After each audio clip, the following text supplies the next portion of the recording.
Yo, what's up? Let's go. All right, we do it live. We do it live. I'll write it and we'll do it live. What's up, y'all? Tonight, we're covering Titus Andronicus, the 1594 play by the Bard, by William Shakespeare. And this one is a doozy. This one's a doozy because this one is... Oh, thank you, Ortho Eric. Appreciate you, homeboy. This one's a doozy because it's one of Shakespeare's most violent plays. It's incredibly violent, and it's going to be a it's a real rock and roller coaster of a play because it comes at the begining of Shakespeare's oeuvre. And it's published in 1594. Of course, Shakespeare was 1564 to 1616. And so this one is interesting because it's technically a tragedy. It's called the Tragedy of Titus Andronicus. However, it's not really a tragedy, and we've discussed this before because we've gone into. This is like our 16th Shakespeare analysis. And of course, for all of your Shakespeare information and ideas, come right here to the channel. And you're already here. And thank you for being here. We've covered the four major tragedies. We've covered Julius Caesar. We've covered Macbeth, Hamlet, Othello, King Lear, Antony and Cleopatra, Julius Caesar, Richard III. I can't even think of everything we've covered, but we've covered a bunch. We've covered also John Webster, and Christopher Marlowe, Kit Marlowe. But tonight we're doing something slightly different, and this is going to be a lot bloodier than you are. Is the play worth reading? Yes, it's definitely worth reading. And I don't, I don't often like say that about the works that we read, whether it is or it isn't. I think that the works that we cover here are worth reading because we always try to explicate the canon of works in the canon of literature. And, we've done Old English, Anglo-Saxon, we've done Roman literature, we've done neoclassical, Victorian, Romantic American, postmodern, postmodern, modern. We've done poetry, we've done prose. And so I thought it would be good to just go back into Shakespeare because we can always sort of recalibrate by going back to the Bard because, of course, Shakespeare is both it's poetry, but we're talking about, it's drama.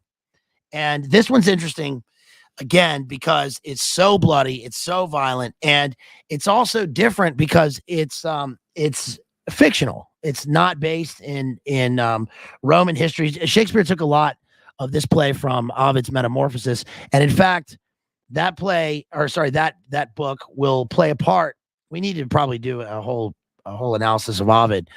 But that will play a role within the play because it will be specifically referenced within the play. So what's it about? Okay, again, this is 1594, and basically what happens is Titus Andronicus is a successful Roman general, and he comes home after wars with the Goths. And this is interesting because if you've seen the 1999 movie Titus with Anthony Hopkins, that movie was interesting because it came out my senior year of high school, and I'd been to Rome at that point already.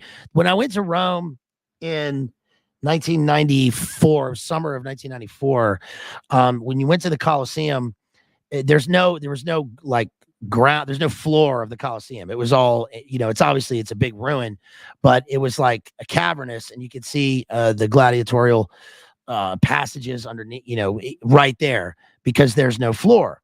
But what they did was they had sort of filled it in and built the floor of the Colosseum, and of course, right after that, they filmed the movie Titus in the Colosseum. And usually films up to that point were made outside the Colosseum. There are various scenes in a Colosseum in other films, like notably Ronin, but that's not in the Roman Colosseum. That was in like Nice. And this one's interesting because it's filmed inside. And it's also the director of the live action version of The Lion King. What's her name? Julie Taymor.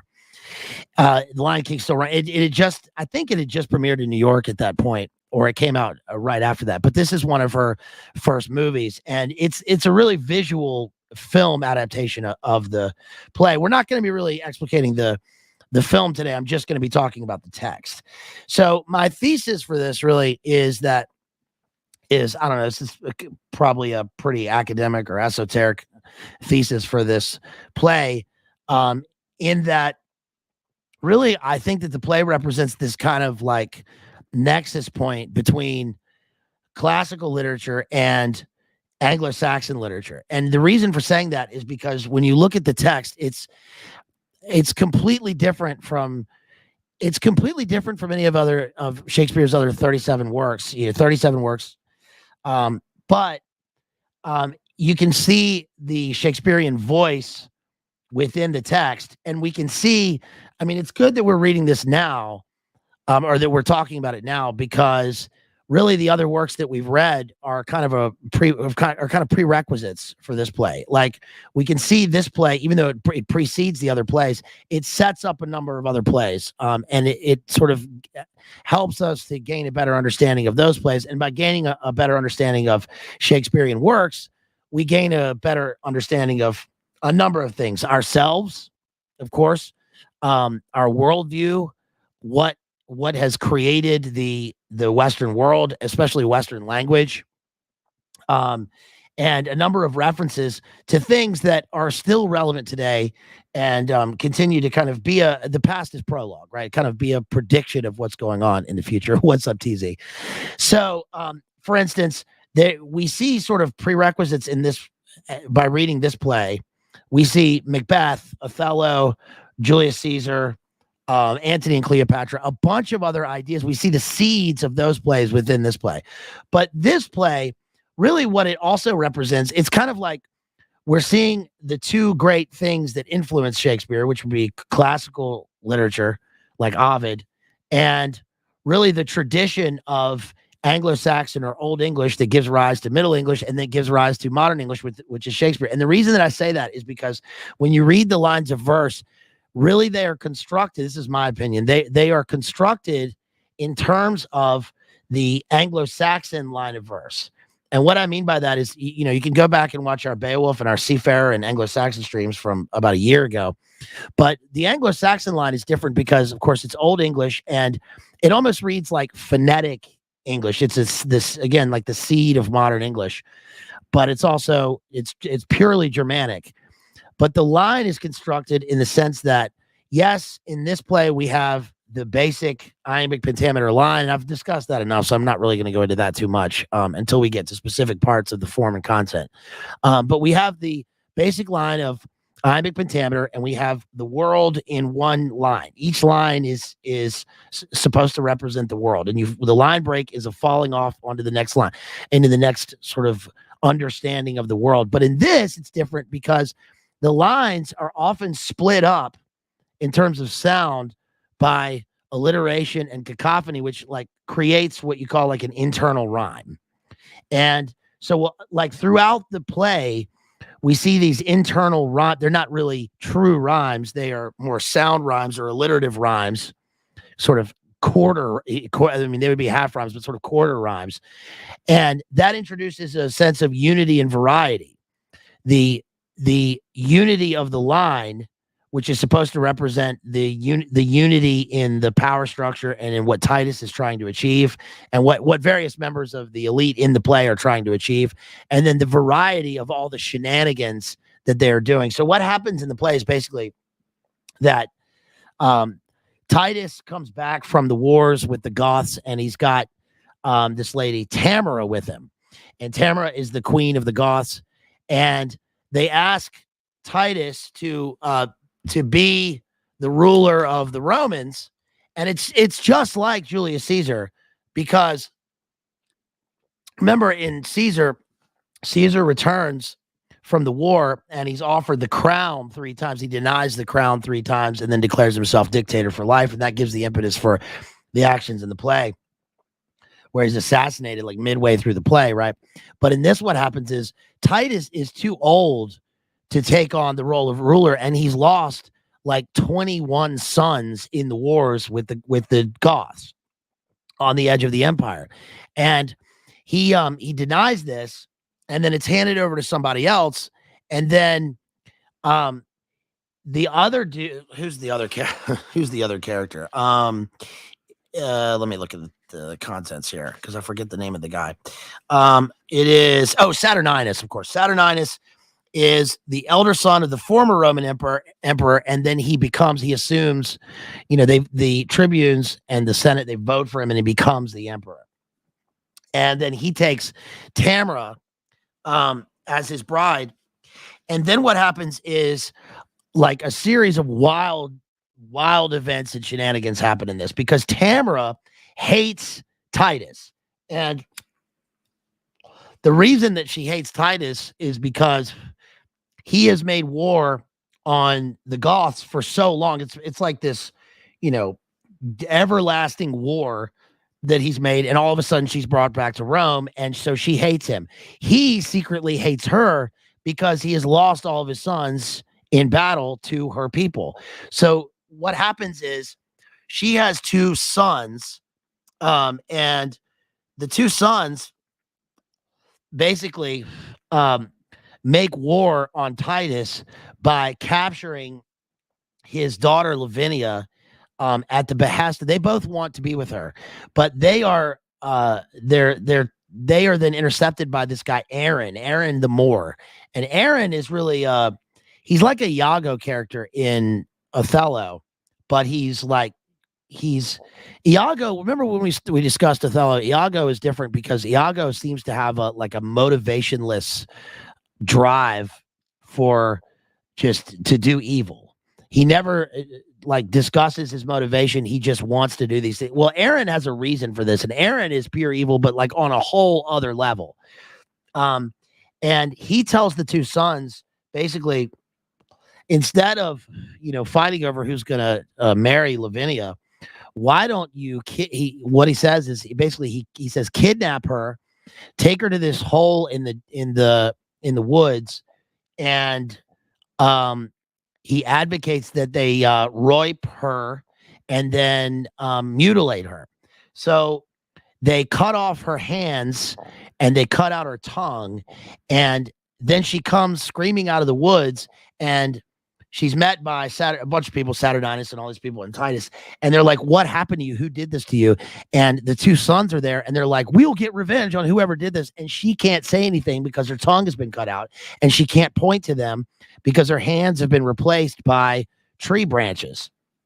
So they made her into this Hieronymus Bosch freak show, which we talked about in Karimora. The same thing is Hans Peter Schneider, the bad guy in Karimora, wants to essentially to do the same thing to the title character of that book, which is weird how this stuff, such a specific, pervert thing that these guys want to do. And then it shows up in this 16th century work of Shakespeare, right?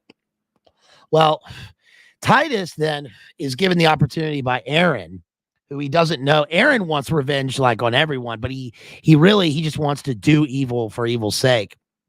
And he tells Titus, "Look, I've got this deal from Tamara. Why don't you you cut off your?" She demands that you cut off your hand as a show of good faith, and then she will send you.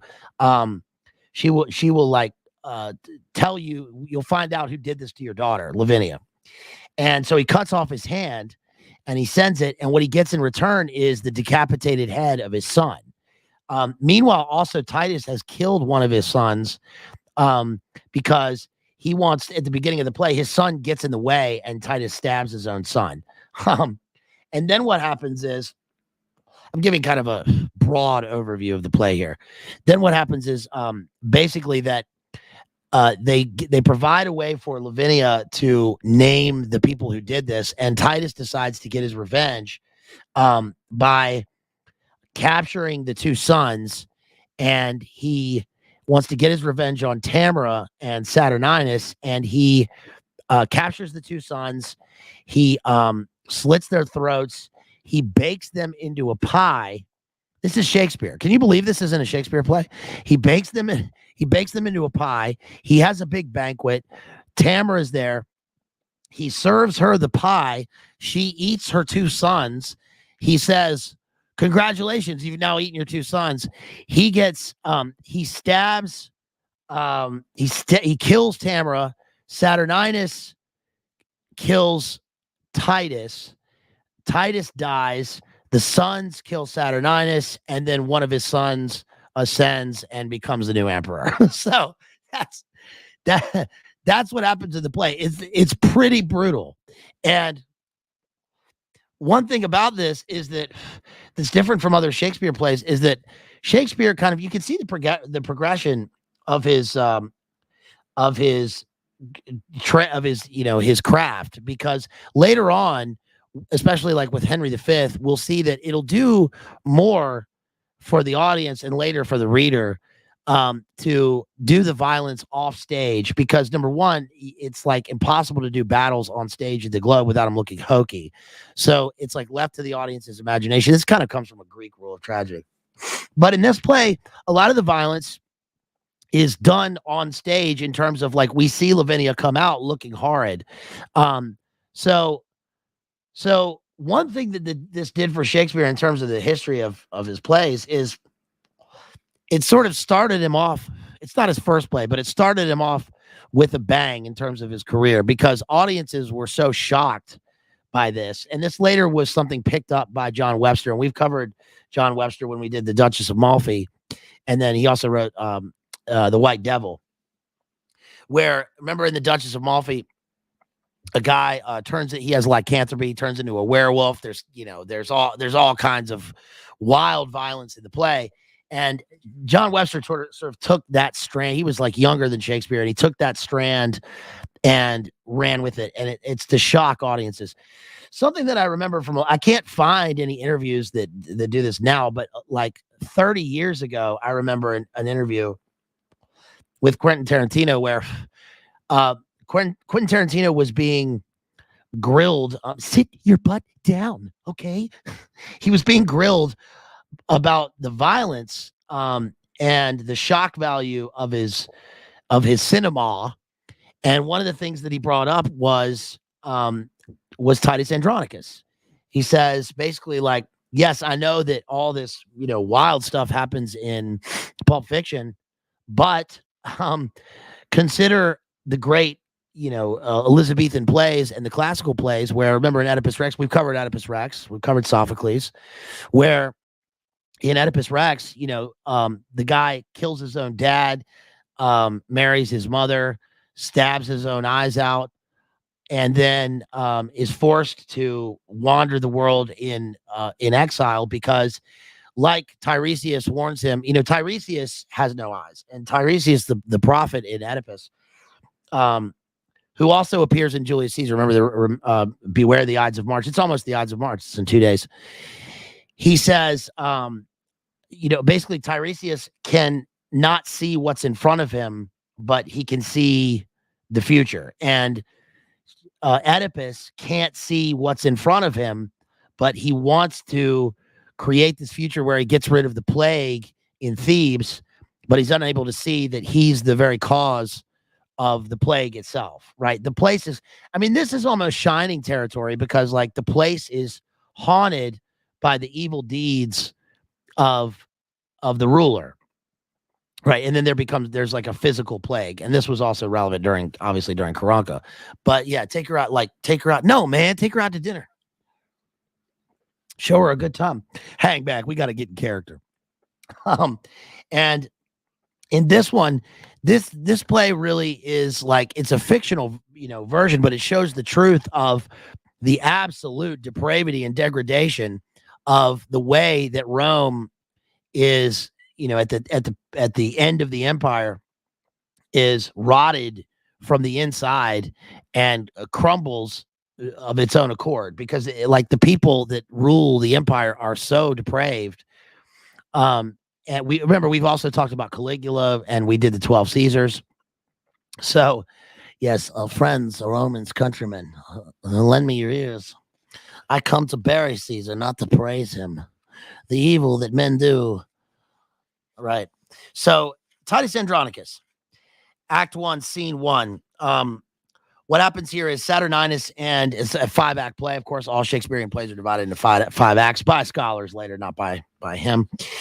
Someone mentioned that their favorite play is The Winter's Tale earlier. The Winter's Tale is interesting because it comes at the end of Shakespeare's writing life. And we've, of course, covered The Tempest, and The Tempest is often seen as the final Shakespearean play because it's where Prospero stands in for Shakespeare. He's kind of a stand-in for Shakespeare. Shakespeare may have even played Prospero in the play itself because he was an actor, like Quentin Tarantino is an actor in his own plays. And Full Fathom 5, right? He buries his book. The Henry VIII was Shakespeare's final production. The playhouse itself burned down in 1613, and there were no more Shakespearean works. He died, and that was the end. He didn't give up, but that was the end. He had retired, right, with The Tempest, but the last production was Henry VIII, and then he dies in 1616 and on his birthday. But the beginning of the play says Saturninus, of course, Saturn, the Saturn symbolism here is heavy. Saturninus and Bassianus, sons of the deceased emperor of Rome, challenge each other for the title of emperor. Titus Andronicus, general of the Roman forces, enters with captives. Ilia Iacta Est, right? From the recent war, along with the remaining sons, some living, some dead. Titus allows the eldest son of the captive queen of the Goths to be slain in retribution for her own son's deaths. They make a human sacrifice. Titus is then asked by his brother, the tribune Marcus, to stand as a candidate for emperor of Rome. Instead, Titus names Saturninus as emperor. So it begins with Saturninus talking, and he says, noble patricians, patrons of my right. So right away in the very first line, we get what I was talking about in my thesis, which is like the Anglo-Saxon line. We get the sort of visceral violence of Anglo-Saxon verse mixed with the Roman Roman setting and the kind of the Roman patriarchy. And without really realizing it, I use this again, just reference it. I know it doesn't do any good because you haven't read it, but in the book that I wrote, the book of poems, where I used imperial Rome and Anglo-Saxon sort of verbiage with the mid-20th century war that happened and those people as personae, to kind of indicate megalomania and megalomaniacal tendencies and the violence inherent leading up to the 21st century. But anyway, the patricians, comma, patrons, do you get it? It's alliteration. I know I'm getting a little bit specific here, but the way that the lines are mirrored with the caesura in the middle, that we can see with the comma. Often there's a comma in the middle of the line, or there's a space like a caesura in the middle of the line. It's called a caesura, again, because the line of verse in Anglo-Saxon verse has a literal space in the middle of the line, just like Caesar's life is cut short. Just like the word Caesar gives a Caesarean section, and remember that played a part in Macbeth with I bear a charmed life, let the angel that hath informed thee, I was from my mother's womb untimely ripped, right? So Macduff is the angel of vengeance on Macbeth because he was from his mother's womb untimely ripped. He was Caesarean from his mother, and his mother technically dies right before he's born. But anyway, the middle of the line of verse is called a caesura, and that isn't here visually on the page, but it is here through sort of metaphor and through ellipsis. We can sort of read that into Shakespeare's the way that he sort of has his writing is the provenance of it is Anglo-Saxon here. Noble patricians, patrons of my right, defend the justice of my cause with arms, and countrymen, my loving followers, plead my successive title with your swords. I am his firstborn son that was the last that wore the imperial diadem of Rome, that let my father's honors live in me, nor wrong mine age with this indignity. So the speech at the beginning also ends with a rhyming couplet because he's making an argument here, and the argument ends in a perfect tie-up with a heroic couplet. A heroic couplet is where you have two lines of rhyming iambic pentameter. That's often used again at the end of Shakespeare. Often does that at the end of his scenes to indicate to the actors the stage direction that the next scene is about to begin, because there are no lights backstage, because there are no lights at all. There's no electricity, and because the stage is pretty bare, and who knows if there's even a stage manager at hand to tell them you're about to go on stage. So you picture, the actors standing backstage, right? They're smoking, right? I think we got to listen for our line, and then they hear the heroic couplet. That's our turn. That's our cue, mate. And then they go out. He begins here. Bassianus begins, Romans, friends, followers, favorers of my right. So do you notice how that's obviously taken later in Julius Caesar with friends, Romans, countrymen, to be the three-line, the three-word introduction to the line. And that is what I mean when I say that one indication about Shakespeare's authorship that I often read into his work is the fact that we can clearly see this singular voice, right? I mean, it's clearly the same person who wrote this, or at least wrote that line, as wrote the funeral oration in Julius Caesar. Romans, friends, followers, favorers of my right. If ever Bassianus, Caesar's son, were gracious in the eyes of royal Rome, keep then this, right? Dividing the line. Passage to the capital, and suffer not dishonor to approach the imperial seat, to virtue consecrate, to justice, continence, and nobility. But let desert in pure election shine, and Romans fight for freedom in your choice. So we have elections at the beginning of the play. Also, one thing that's interesting is that Marcus, who speaks next, and Saturninus and Bassianus all begin with a trochee. Now, this is pretty specific in terms of studying the poetry of Shakespeare, but I think it's important not to gloss over these things because, for one, we don't really get these things anywhere else in an analysis on here.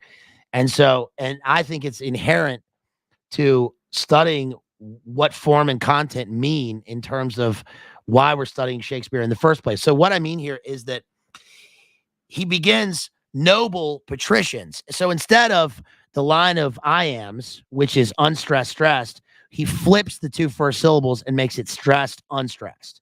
And the reason that he does that is because each of these three speeches are going to begin with a strong note.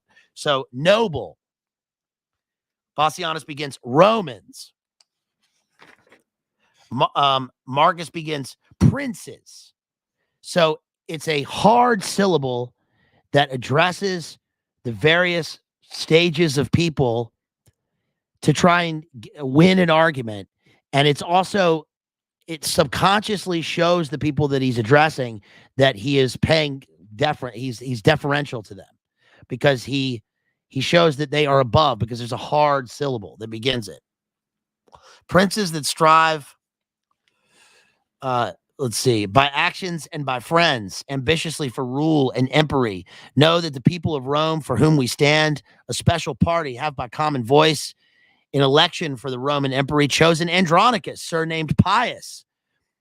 For many good and great deserts to Rome, a nobler man, a braver warrior, lived not this day within the city walls. He by the Senate is cited home from weary wars against the barbarous Goths. So we get this is kind of exposition. We're getting where Titus has come from. He's been fighting the Goths on the edges of the empires, on the edge of the empire, that with his sons, a terror to our foes, hath yoked a nation strong, trained up in arms. 10 years are spent since first he undertook this cause of Rome, and chastised with arms our enemy's pride. It's also a long sentence, because people often mistake the fact that Shakespearean verse, they think that lines of verse are sentences themselves, when they're clearly not. They can be end-stopped, but oftentimes they're enjambed. And poetry, verse, is meant to be written it's words written in lines by definition, but it's still sentences, especially in a work of Shakespearean drama. So why does he write in verse? Well, he writes in verse, and later he will have a scene where he writes in prose, because he meets a shepherd, and that also is supposed to be an allusion to two things. One, where the shepherd is a witness to Oedipus, the earlier events of Oedipus and Oedipus Rex, sort of an outside character who brings in, or who drives the narrative forward, because that's also emblematic of life, right? We're not self-contained with our family and friends. There are like variables all over the place in the guise of people. But also, what he's doing is, later we have the porter, for example. This is all throughout Shakespeare and Elizabethan drama, but the porter in Shakespeare, in Macbeth, will speak in prose because he's a low-born character. So the reason that the high characters, the highborn, the elites, speak in verse is because their language is supposed to synthesize all of the events, the snapshots, the people, the images, the symbolism into a perfect line where we have the best words in the best order, as Samuel Taylor Coleridge said. The best words in the best order. In other words, people did not speak like this in Elizabethan England, obviously.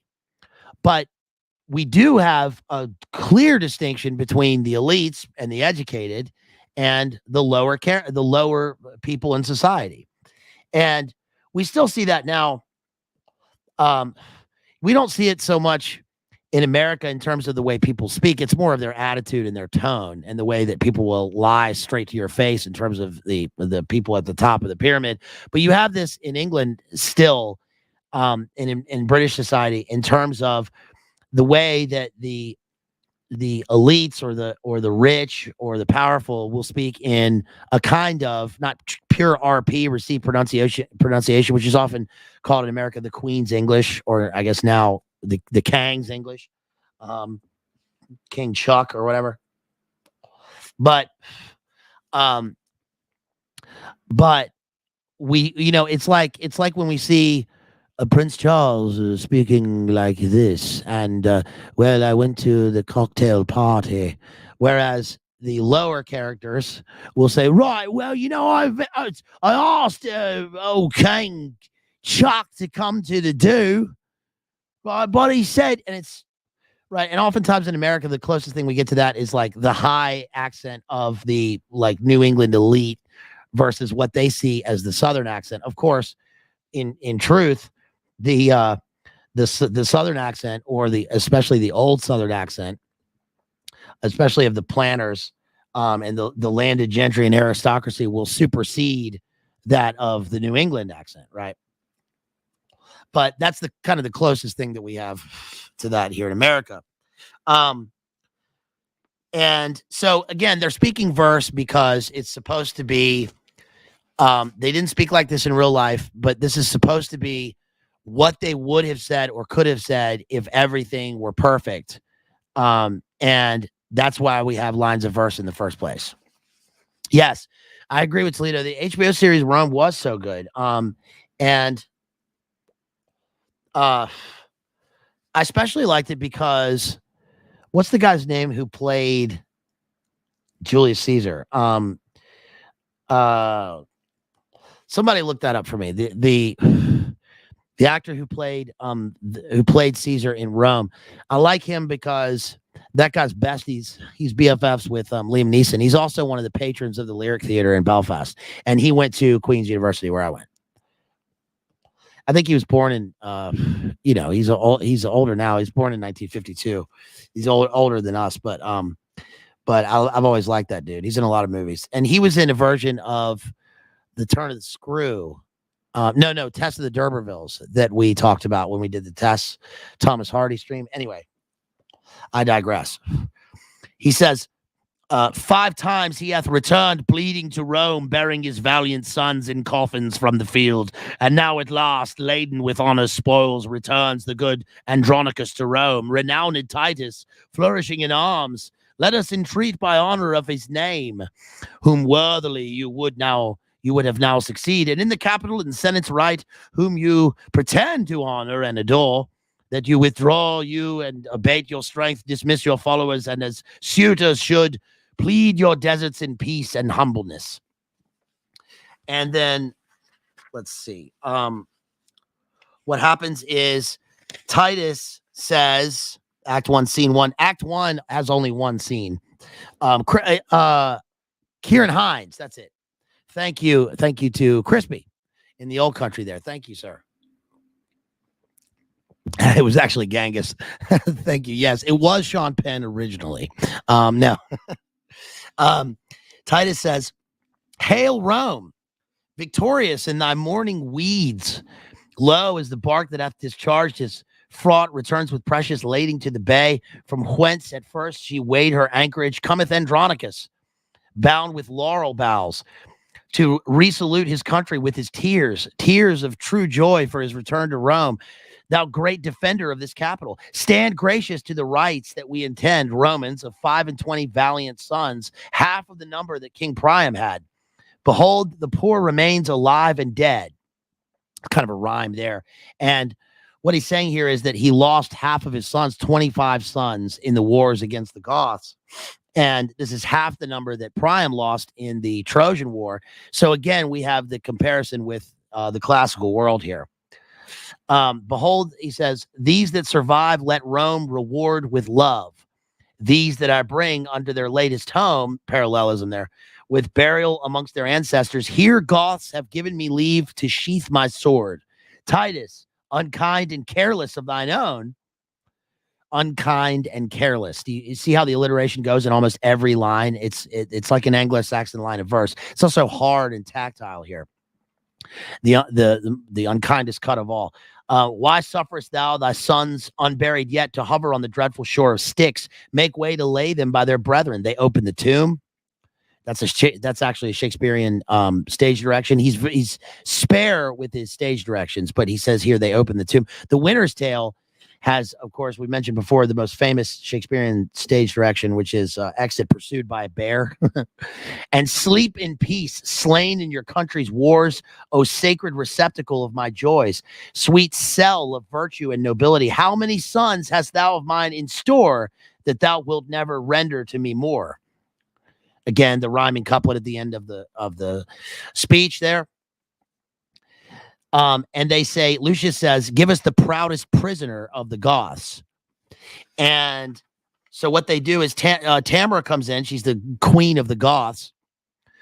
And she says, stay, Roman brethren, gracious conqueror, victorious Titus, rue the tears I shed. She's lying here, right?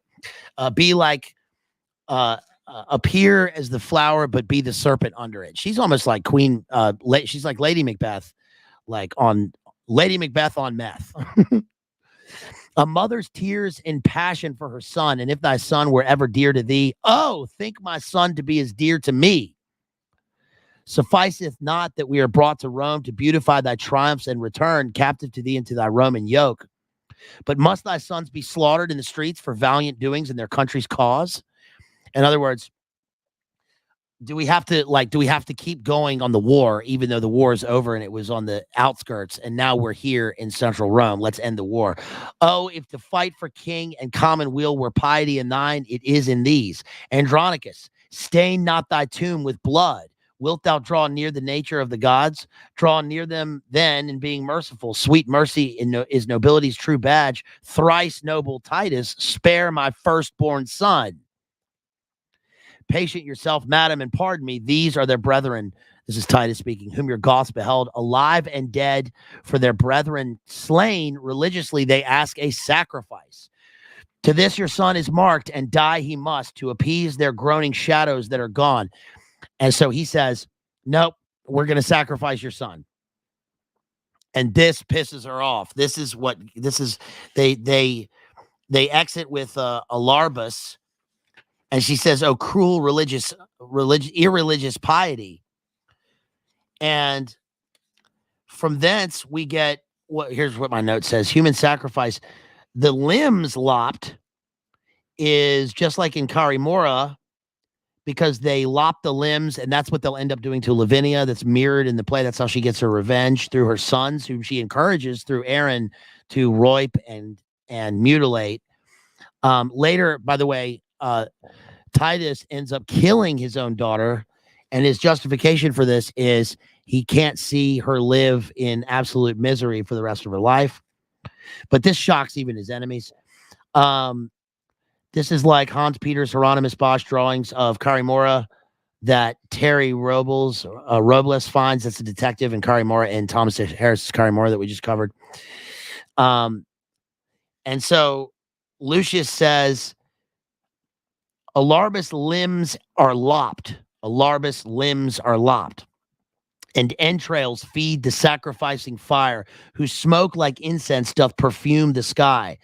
Which is also like in Carimora, because there's a line where he says there's a skein of smoke. Remember I mentioned that before. That also appears. That's where I learned the word skein, because that appears in the Ezra Pound poem. Like a skein of loose silk blown against a wall, she walks beside the railing of a path in Kensington Gardens, and she is dying piecemeal of a sort of emotional anemia. And round about there is a rabble, the filthy, sturdy, unkillable infants of the very poor. They shall inherit the earth. In her is the end of breeding. Her boredom is exquisite and excessive. She would like someone to speak to her, and is almost afraid that I will commit that indiscretion, says Ezra Pound. Whose smoke like incense doth perfume the sky, remaineth naught but to inter our brethren, and with loud larums welcome them to Rome. And Titus says, let it be so, and let Andronicus make this his latest farewell to their souls. Here lurks no treason, here no envy swells, here grow no damned drugs, here are no storms, no noise, but silence and eternal sleep. In peace and honor rest you here, my sons. Enter Lavinia. Then Titus denies the emperorship. Kind Rome, thou hast thus lovingly reserved the cordial of mine age to glad my heart. Lavinia, live, outlive. Lavinia, live, outlive thy father's days and fame's eternal date for virtue's praise. Again, the heroic couplet. And then what I wrote down here is the mirrored alliteration almost serves as internal rhyme. The caesura. Okay, so we get this in Marcus's speech, Act 1, Scene 1, where he says, Titus Andronicus, the people of Rome, whose friend in justice thou hast ever been, send thee to by me, their tribune and their trust, this palliament of white and spotless hue, and name thee an election for the empire, which these our late deceased emperor's sons by candidatus then, and put it on and helped set a head on headless Rome. And so, in other words, the tribune is there, and he says the Senate has. Did you know that? I mean, most people, you guys, I'm sure know that, but most people don't realize that the emperor in Rome is elected by the Senate. But they say that Rome has no head. They are coming back from these wars for so long. Rome has no head. And so they need a head in the form of Titus's hoary head, his white head, right? His wise old age head to guide Rome. And he says, I've buried one in, 20 valiant sons, knighted in field, slain manfully in arms, in right and service to their noble country. Give me a staff of honor for mine age, but not a scepter to control the world. Upright he held it, lords that held it last. So he says, look, basically, this is like King Lear. He's like, look, just give me some bodyguards and, a salary and a place to go live out my old age. I don't want to rule. And they accept this. Saturninus comes in. Saturninus is made the emperor. He asked the tribunes to make Saturnine the emperor. And then he marries, he marries Tamara. And then at the end of Act 1, Scene 1, when he's talking to Saturninus, is talking about Lavinia. Thanks, sweet Lavinia. Romans, let us go. Ransom was here. We set our prisoners free. Proclaim our honor, lords, with trump and drum. And let's see. Bassianus takes Lavinia by the arm. She wants to take him away. They seize him. Then Titus gets mad, and he basically wants to get Lavinia back, but his own son stands in the way. Barst me my way in Rome. He stabs Mutius, that's his son. So the first murder, the second murder has already occurred in Act 1, right? The first was the human sacrifice. We already had the war coming up, and then now we get Titus killing his own son because he gets in the way. And he even says, let's see, he says, suum cuique, to each his own.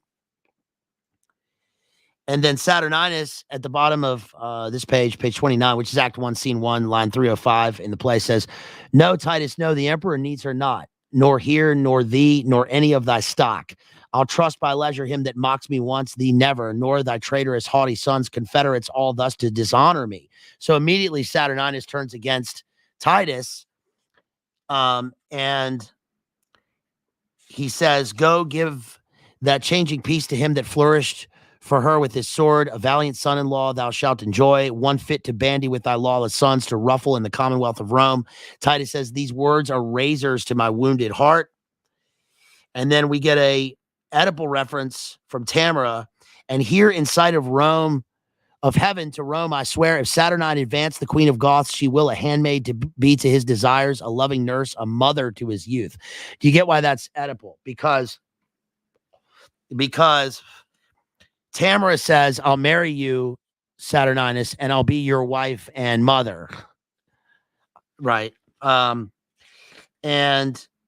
Saturnine says, there shall we consummate our spousal rights. And then what did I write here?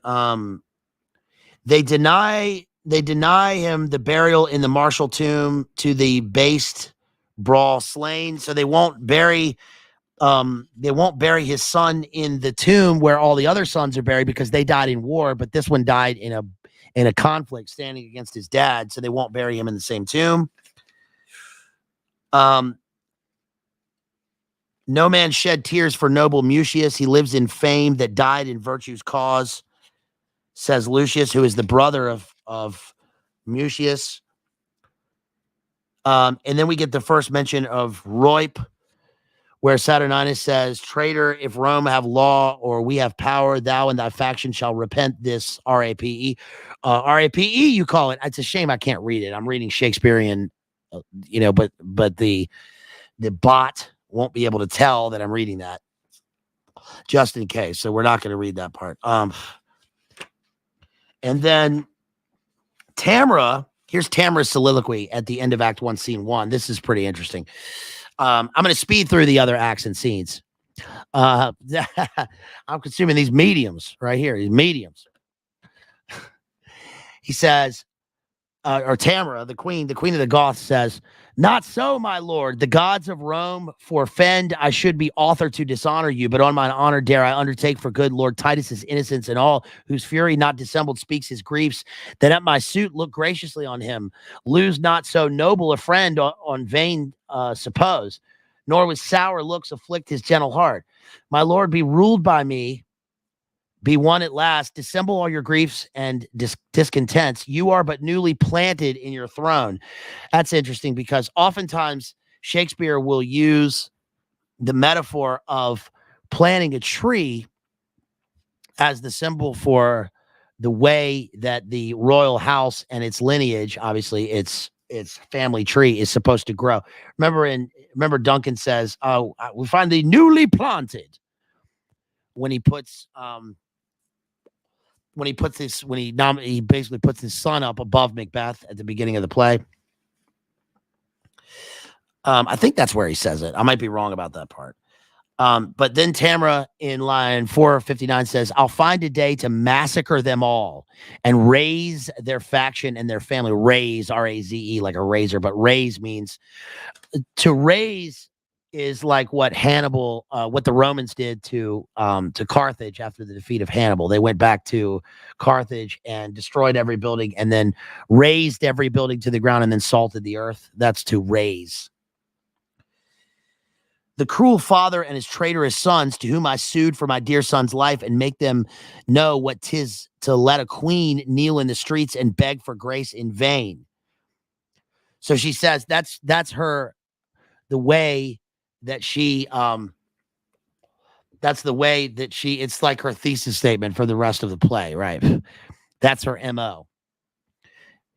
Titus would not let her son go unsacrificed, so they sacrificed the son, and now Tamara wants revenge. Of course, Titus also wants revenge. He hates Tamara in the first place because of the war that they made on the Romans,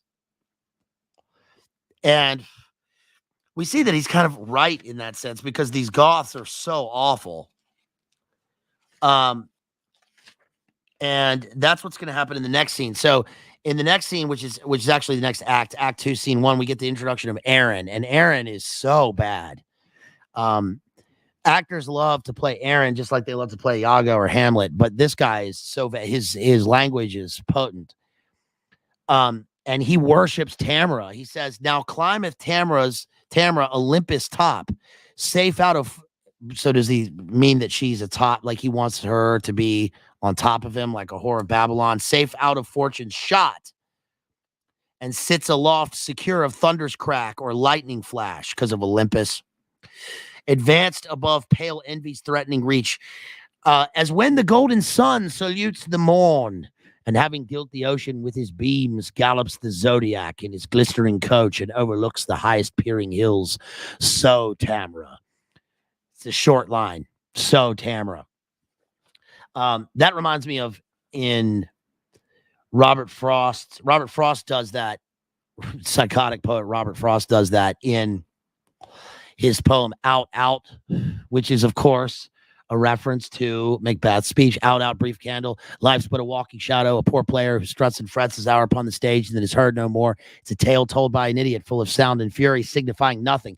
Well, in that poem by Robert Frost, out, what happens is a boy is out in the woods sawing wood with his sister with a chainsaw, and the chainsaw at the last minute. That poem is also written in iambic pentameter, by the way. It's a modern poem by Robert Frost, and the chainsaw basically jumps, and the boy by instinct tries to catch the chainsaw, but he grabs it by the blade, and it cuts off his hand.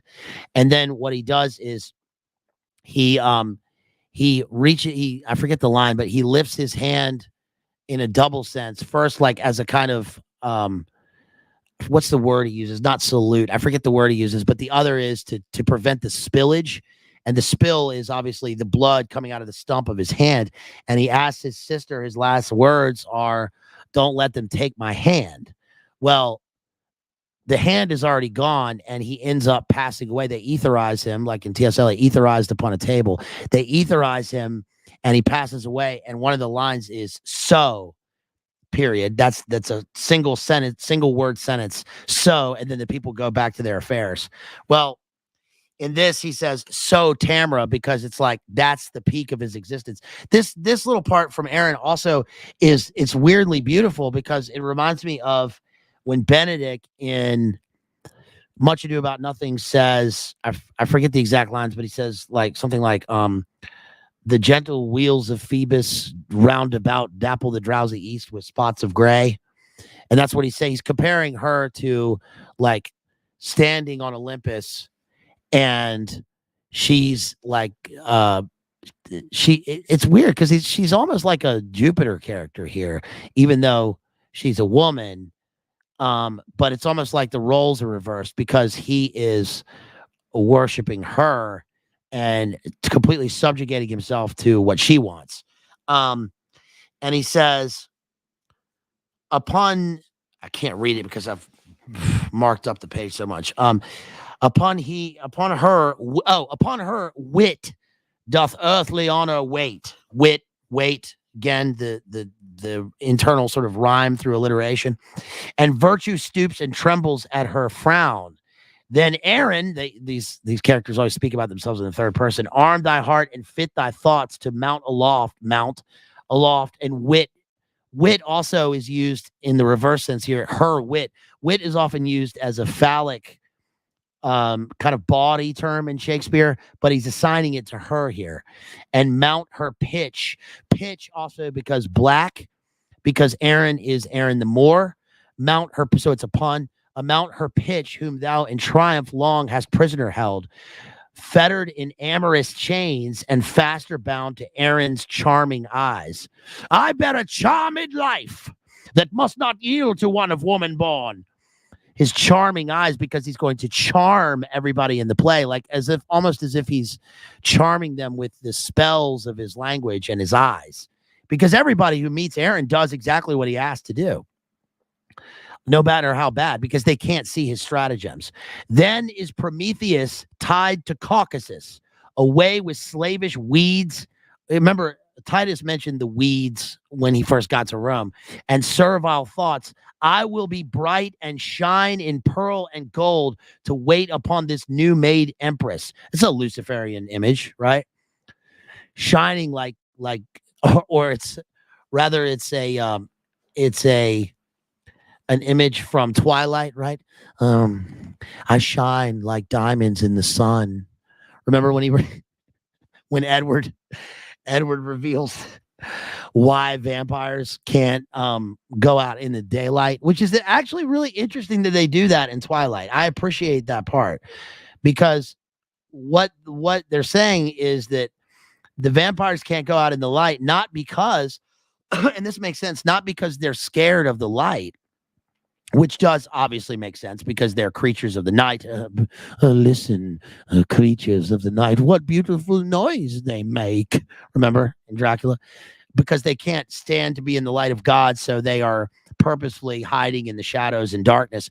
But they flip it in this because The bad characters actually can't go out in the dark because they are of a Dantean, Miltonian, Luciferian brilliance, um, cloaked and clothed with glittering jewels and pearls. So they can't show the shining sort of anti-brilliance of their evil. And that's what Aaron says here.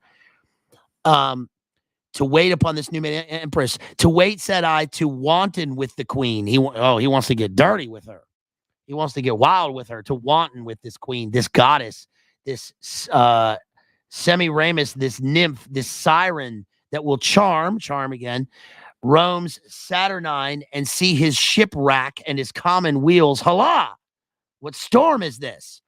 And then he's met by Demetrius and Chiron. And Demetrius and Chiron are the two sons of Tamara. And these guys are so twisted. They are so bad. They are so bad. But Aaron is worse, but they are so bad. I like to think of them as twins. They're not, because they're almost like Gemini characters in the play, but they're not twins. One is older. The two guys are arguing about how one deserves Lavinia more than the other because one's older. And Aaron comes along and he says, look, man, look, guys. He says, now by the gods that warlike Goths adore, this pretty babble will undo us all. Why, lords? And think you not how dangerous it is to jet upon a prince's right? To jet is another pun because Aaron is jet, right? People often think that, Othello is the one character that Shakespeare wrote, the one major African character that he wrote in his plays, but it's actually Aaron the Moor actually precedes him. He says, what is Lavinia then becomes so loose of Bassianus, so degenerate that for her love such quarrels may be broached without controlment, justice, or revenge? Young lords, beware, and should the empress know that this discord's ground, the music would not please. The discord is a musical phrase, so it's matched by the second part of the line where he talks about music. Chiron says, I care not. I knew she and all the world. I love Lavinia more than all the world. Demetrius says, youngling, learn thou to make some meaner choice. Lavinia is thine elder brother's hope. So they're arguing. And Aaron says, why are you mad? Why? Are you mad? Or know you not in Rome how furious and impatient they be and cannot brook competitors in love? I tell you, lords, you do but plot your deaths in this device. Chiron says, Aaron, 1,000 deaths would I propose to achieve her whom I love, because they think that they both love Lavinia. And Aaron easily convinces them that no, you can't go after her and love her. This is only going to end in your doom, because everyone is going to want to kill you for trying to take this daughter of Titus away. They're going to want revenge, or they're going to want to kill you to get you out of the way. Demetrius says, why makes it thou so strange? She is a woman, therefore may be wooed. She is a woman, therefore may be won. She is Lavinia, therefore must be loved. Though Bassianus be the emperor's brother, better he than he have won Vulcan's badge. Vulcan's badge is a reference to the lameness of Vulcan. Remember, Vulcan is Hephaestus, right? Vulcan is the guy who forges. He's the god in the pantheon demon who forges the lightning bolts for Zeus, but he's also married to Venus, right? Or Aphrodite. But he carries this badge of shame. Byronic here. It's also Byronic. We get Prometheus bound. We've already talked about that. That's been mentioned before. And then Aaron says, for shame, be friends and join for that you jar. 'Tis policy and stratagem must do that you effect, and so must you resolve. That what you cannot as you would achieve, you must perforce accomplish as you may. Perforce is foreshadowing the fact that they're going to take her by force, literally. Take this of me, Lucrece was not more chaste than this Lavinia. Bassianus love, a speedier course than lingering languishment must we pursue, and I have found the path. He says, and many unfrequented plots there are fitted by kind of rape and villainy. To villainy and vengeance consecrate, but to your wishes' height advance you both. The emperor's court is like the house of fame, the palace full of tongues, of eyes and ears. The woods are ruthless, dreadful, deaf, and dull. That's like Frost, right? There speak and strike, brave boys, and take your turns. There serve your lust, shadowed from heaven's eye, and revel in Lavinia's treasury. Demetrius says, sit fas aut nefas. Be it right or wrong, till I find the stream to cool this heat, a charm, again, to calm these fits, per Stygia permanes vehor. I am born through Stygian regions among shades. So he uses his Latin motto to say that they will go into the darkness of the wood to find Lavinia. They will roip her, and then they will mutilate her because they will revel in her the treasury, as Aaron calls it. The treasury, because she's the daughter of Titus. She's powerful. Also, her sexual attributes they will take. And he's essentially telling them to do what thou wilt. And they are going to wander through Stygian blackness, right? Because he says, basically, they say there's no good or bad. They're just going to do.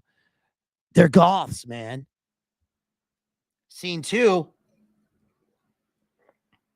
Let's see. Scene 2. Titus is hunting in the woods.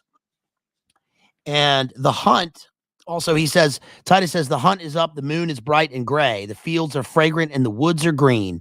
Uncouple here, and let us make a bay and wake the emperor and his lovely bride, and rouse the prince, and ring a hunter's peal. Notice that the language here of Titus is supposed to juxtapose against the cacophonous language of the prior scene, because here we have a kind of euphony. We've got this beautiful, verdant language of the fields, and that's going to be interrupted by when they find Lavinia. And also he mentions the hunt, and that's supposed to be a continuation of the metaphor where Aaron was telling the two boys to go and do the most dangerous game and hunt Lavinia down. And then, of course, this is like meta because Titus is in the middle of a literal hunt. Chiron says, Chiron, we hunt not, we with horse nor, Demetrius says, Chiron, we hunt not, we with horse nor hound, but hope to pluck a dainty doe to ground. The dainty doe is obviously Lavinia, and pluck is supposed to be a body metaphor for the RAPE they're going to do. Aaron in scene 3 revels in his villainy. He that had wit would think I had none, to bury so much gold under a tree and never after to inherit it. In other words, what he's saying there is somebody might think that I've orchestrated all this. The gold underneath the tree. Remember, the tree is the newly planted tree. That's the symbol of that. Yes, definitely hot topic. That's the symbol of the royal family and the empire. But it's also, there's a hole in the ground where these two trolls have taken their prey after they hunt her. And he's saying somebody might think that, why am I doing this? I'm going to get nothing out of this. But he says, let him that thinks of me so abjectly know that this gold must coin a stratagem. Right. It's not trollish. It's almost dwarfish. Well, I guess troll because there's a sort of sense of Anglo-Saxon violence here in burying gold under stones. But it's almost like, I guess it's almost dwarfish in the sense that he is forging his weapons and his coinage to be reaped, to be cashed in later with Tamara. He says, which cunningly effected will beget a very excellent piece of villainy. In other words, all he cares about is villainy. That's what he wants to cash in, just being the most evil guy here. And so repose sweet gold for their unrest that have their alms out of the empress's chest. So he wants to take Tamara because he worships Tamara. let's see. All right. So before we continue, thank you everybody so much for being here. And if you want to support me, you can hit those links. You can hit the links that my awesome homeboy Jethro and my homeboy Technora Graphics, Mixkey, has dropped in the chat. And I need to get more cigarettes. Hold on 1 second.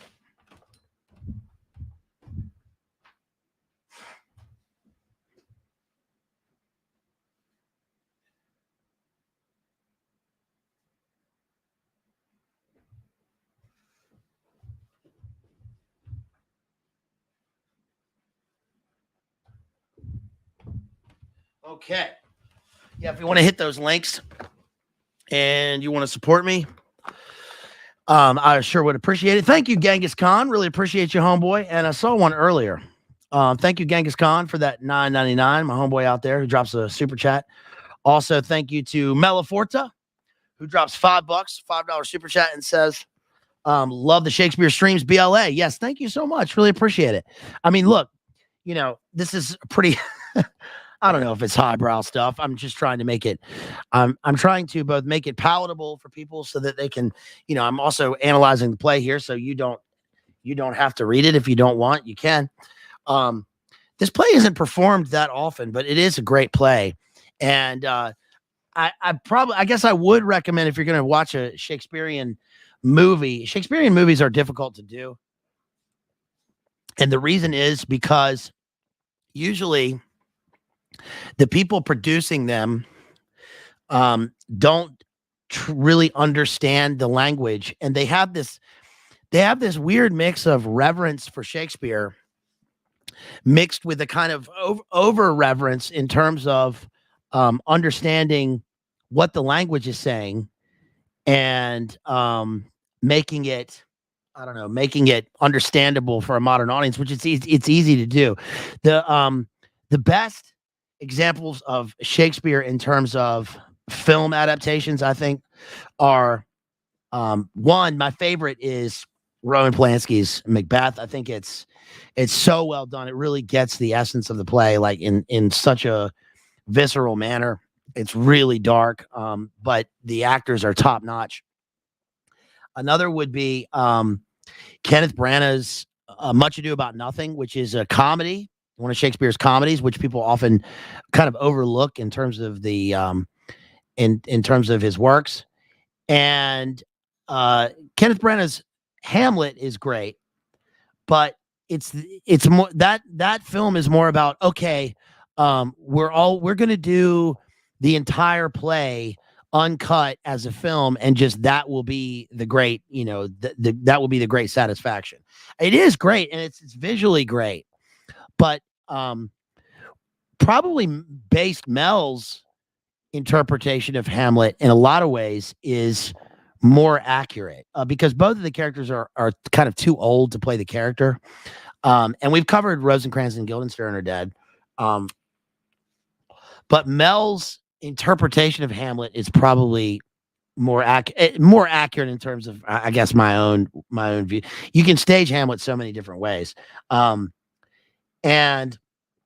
what else? The Orson Welles Othello is really good, because it's like, it's pretty spare in terms of its Shakespearean dialogue, and it's old, and it's so cut up and disjointed. That's a really good one. And you may be surprised I'd say this. I don't know. You may not, but I think the best example of one of the best examples of a Shakespearean play made into film would actually be the Baz Luhrmann Romeo and Juliet with Leo. I think that's a great one, because it's got Jamie Kennedy in it, first of all.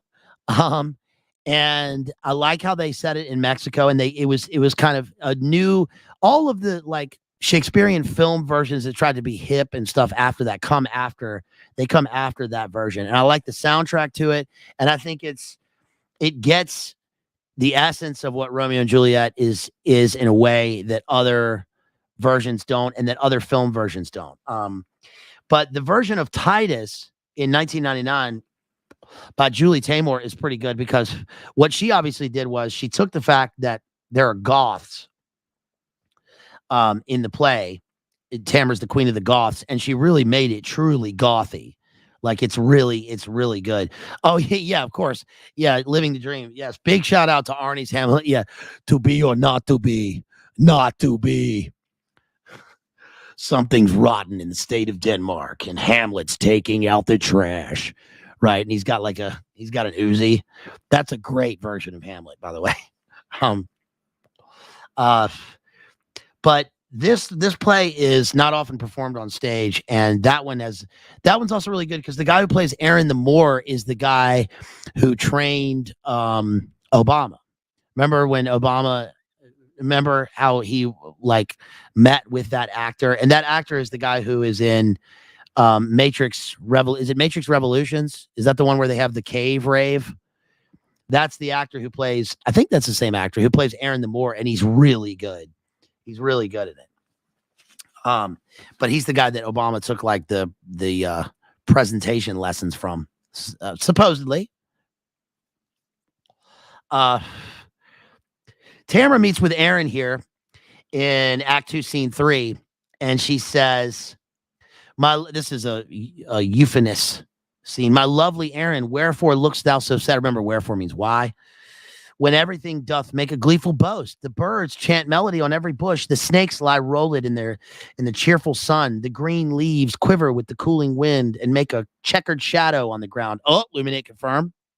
Reloaded. Thank you, Seraphim. Yes. I guess Revolutions was the which one is the one they just came out with like a few years ago? I get lost in all that. Speaking of which, just another digression. What's the book by the lady? It's called Third Eye. I may have to actually buy that and read it because she had that court case that's been ongoing about how she actually wrote that DPH shouts out to DPH, Church of the Eternal Logos, because he sent me that. And it's about how she actually wrote the screen treatment that gave rise to Terminator and The Matrix. And then she's been in continuous litigation with them about getting credit for it. And she says that John Connor is the past and that Neo is the future, but that Sarah Connor is the mother of both of them. And she wrote the screen treatment. So, let's see. She says the checkered shadow, right? The Illuminate confirmed checkered shadow, the Gnostic floorboard, Masonic floorboard. Under their sweet shade, Aaron, let us sit. And while the babbling echo mocks the hounds, echo is another sort of sly reference to mythology here, because if there's echo, then there is Narcissus. And I guess Aaron would be, you could make an argument that Aaron is Narcissus personified, because even though he is in love and worships Tamara, she is a kind of echo to him because she's unattainable. Just like Narcissus can't attain echo, but it's actually himself that he loves. Aaron says, Madam, though Venus govern your desires, Saturn is dominator over mine. Oh, snaps. What signifies my deadly standing? I, single eye, Illuminate confirm, my silence and my cloudy melancholy, my fleece of woolly hair that now uncurls even as an adder when she doth unroll to some fatal execution. That's like Lady Macbeth, the fatal entrance of Duncan under my battlements, and also like that's sort of foreshadowing Cleopatra, right, with the death by adder in Antony and Cleopatra. But it's also snake-like. They're in the woods here, right? And we have the tree, which is like the tree of life, and he is the serpent under it, whispering in her ear. Shouts out to Andrew Turner for that $5 super chat. Thank you so much. Appreciate you, homeboy. He says, vengeance is in my heart, death in my hand. Blood and revenge are hammering in my head. Hark, Tamara, the empress of my soul, which never hopes more heaven than rests in thee. This is the day of doom for Bassianus. Will it stretch out to the crack of doom? His Philomel must lose her tongue today. Thy sons make pillage of her chastity and wash their hands in Bassianus' blood. They're washing their hands in the blood, which is, again, another foreshadowing of Macbeth, right? Will great Neptune's ocean wash this blood clean from my hands? No, it will the multitudinous seas incarnadine, making the green one red. He can't wash the blood from his hands, and the blood will instead redden the whole ocean. Also, it's obviously a kind of a reverse pilot image here. And Tamra says, he basically tells her the plot that they're going to, right now, he says, your sons are in the midst of violation of Lavinia, and they're going to cut out her tongue and cut off her hands. And she replies, my sweet Moor, sweeter to me than life. Let's see. There's a scene that reminded me here in Act 2, Scene 3 of what happens in Tess of the D'Urbervilles, because remember, it is slightly ambiguous whether the same thing happens to her in the woods, the first act. And Tamra says, have I not reason, think you, to look pale? These two have ticed me hither to this place. A barren, detested vale, you see it is. So she's been led to this dark vale, just like in Tess of the D'Urbervilles. And then they proceed to draw their daggers. They roip her. Foul. They say, leave me to this miserable death. And then they called me foul, adulterous, lascivious Goth, and all the bitterest terms that ever ear did hear to such effect. They draw their daggers. And then Chiron, and they do these things to her. And then Chiron says, drag hence her husband to some secret hole and make his dead trunk pillow to our lust, which is another interesting image that we get in Macbeth, because remember in Macbeth, Lady Macbeth in Act 1, Scene 7 says, what cannot you and I perform upon the unguarded Duncan, when she has knocked him out with the drugs, and she's knocked the guards and Duncan out with the drugs, and then she is what she's gonna do, and then she ends up doing that, and she says, look, we can do this, Macbeth. And she says, when we do that, they can do all sorts of pervert things even on Duncan's body. And that's what they say here, is that drag her into this hole and then put her head on top of her the dead guy, because they met a guy, I forget who it is. Is it her brother? They killed her brother and they dragged him into the hole, and then they drag her in there. They do the things to her, and then they make his dead body her pillow. This is pretty dark, huh? Let's see. We have raven symbolism later on, Act 2, Scene 3. And then Tamra says, hadst thou in person ne'er offended me, even for his sake, am I pitiless? Remember, boys, I poured forth tears in vain to save your brother from the sacrifice, but fierce Andronicus would not relent. Therefore, away with her and use her as you will. The worse to her, the better loved of me. What a sick, sick woman. So she's saying, go on ahead, younglings. Go and do whatever it is you're going to do to Lavinia, because the more hate you have, the more love you have for me, which is really like satanic. I mean, this is like Milton Satan, which we covered in Paradise Lost, right? Better to rule in hell than serve in heaven, he says. That old pervert, that damn old devil. Aaron compares himself to a panther, line 195. Later, when they come upon Lavinia, they say, they come upon the dead body, and they say, upon his bloody finger he doth wear a precious ring that lightens all this whole, which like a taper in some monument does shine upon the dead man's earthy cheeks, and shows the ragged entrails of this pit. Entrails because Tamara's son was sacrificed. They ripped out his entrails at the beginning of the play. So it's mirrored here. So pale did shine the moon on Pyramus, when he by night lay bathed and made in blood. This is Pyramus and Thisbe. Pyramus and Thisbe is in Ovid. And also, remember, in A Farewell to Arms, Hemingway talks about how Pyramus and Thisbe This is interesting. Doesn't make sense because Pyramus and Thisbe, which is one of the origins of Romeo and Juliet, it's two young lovers who are separated, like they're walled up against each other and they talk through the wall, but they lie in chastity in the same bed, separated by a sword. And Hemingway says in A Farewell to Arms, it doesn't make sense. Is it A Farewell to Arms? Maybe in our time. I think it's Farewell to Arms. It doesn't make sense because they could just roll over the sword. So the sword would have to be pointing upwards so that they would roll over the dagger point. So the myth doesn't really make sense, right? Unless it's the sharp blade, but the blade would fall over. So the sword wouldn't stand up like that. It would fall flat. They could just roll over the sword. It wouldn't matter, which is kind of one of the funny parts of Hemingway. But they're making reference to Pyramus and Thisbe here because there's a continuous reference to Ovid.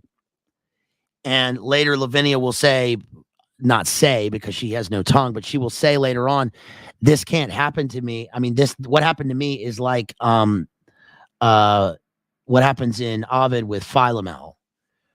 I often confuse that one with the Roip of Lucrece, which actually Shakespeare wrote one of his narrative poems on the Roip of Lucrece. Also, they pull Bassianus from the grave, from the pit, just like in Carimora. I mean, just it's another side reference here. In Carimora, when they pull Felix out of the pit, and there's continuous pit imagery in that book. Not that took any sort of, I'm not saying that Thomas Harris read Titus Andronicus and did that. I'm saying that the landscape of literature is such that it sort of seeps into the consciousness of the writer. We get planted imagery again, and then Saturninus ends up cursing his own soul by accident. That often happens in Shakespeare, where you have characters who lie and swear oaths on their own soul by accident.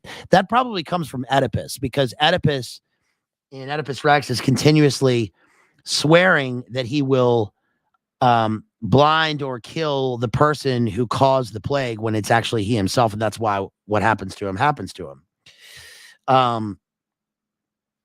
Let's see. Oh, shouts out to Jonathan, who sent that $5 Cash App, and he says fillet of fish donation.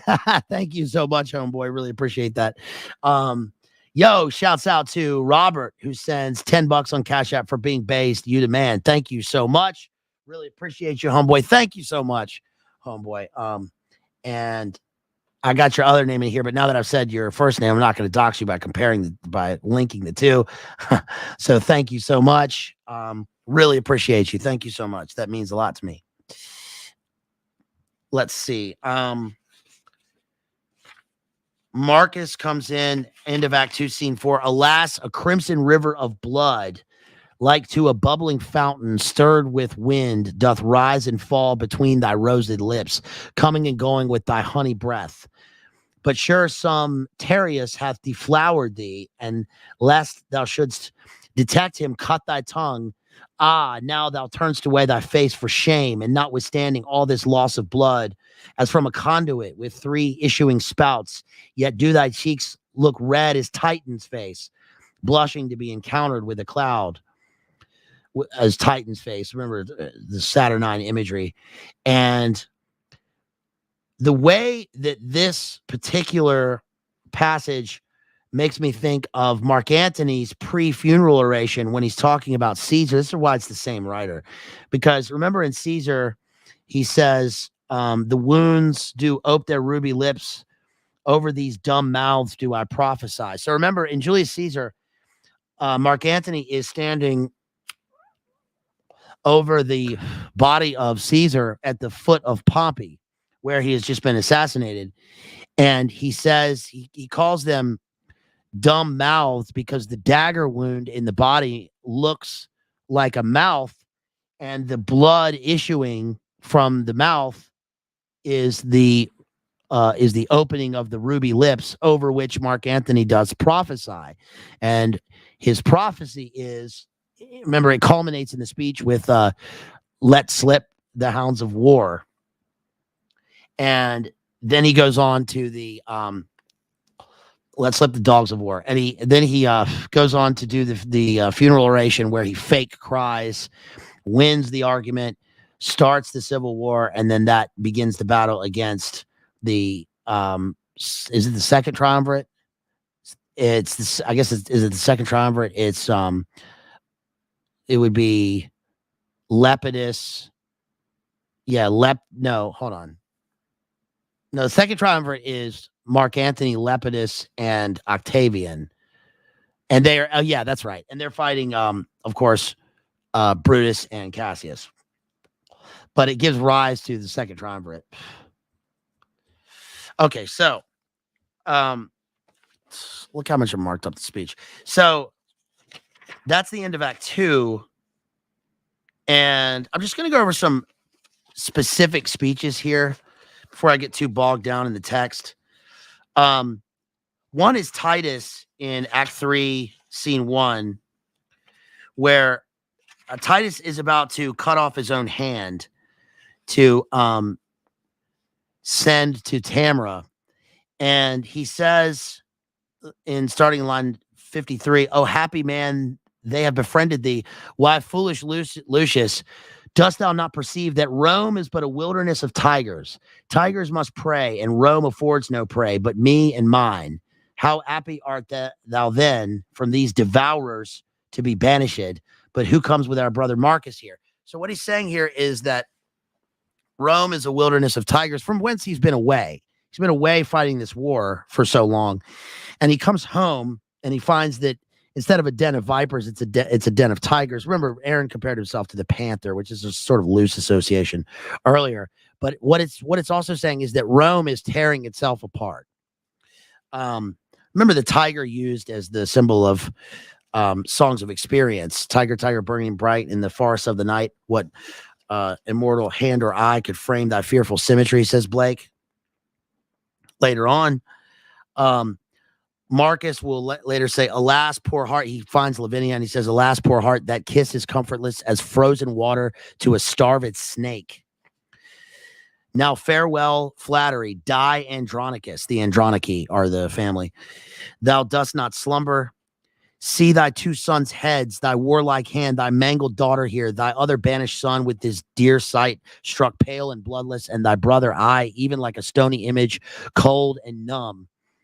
Ah, which is like Pompey, Caesar falling at the base, at the pedestal, right at the foot of Pompey in Julius Caesar.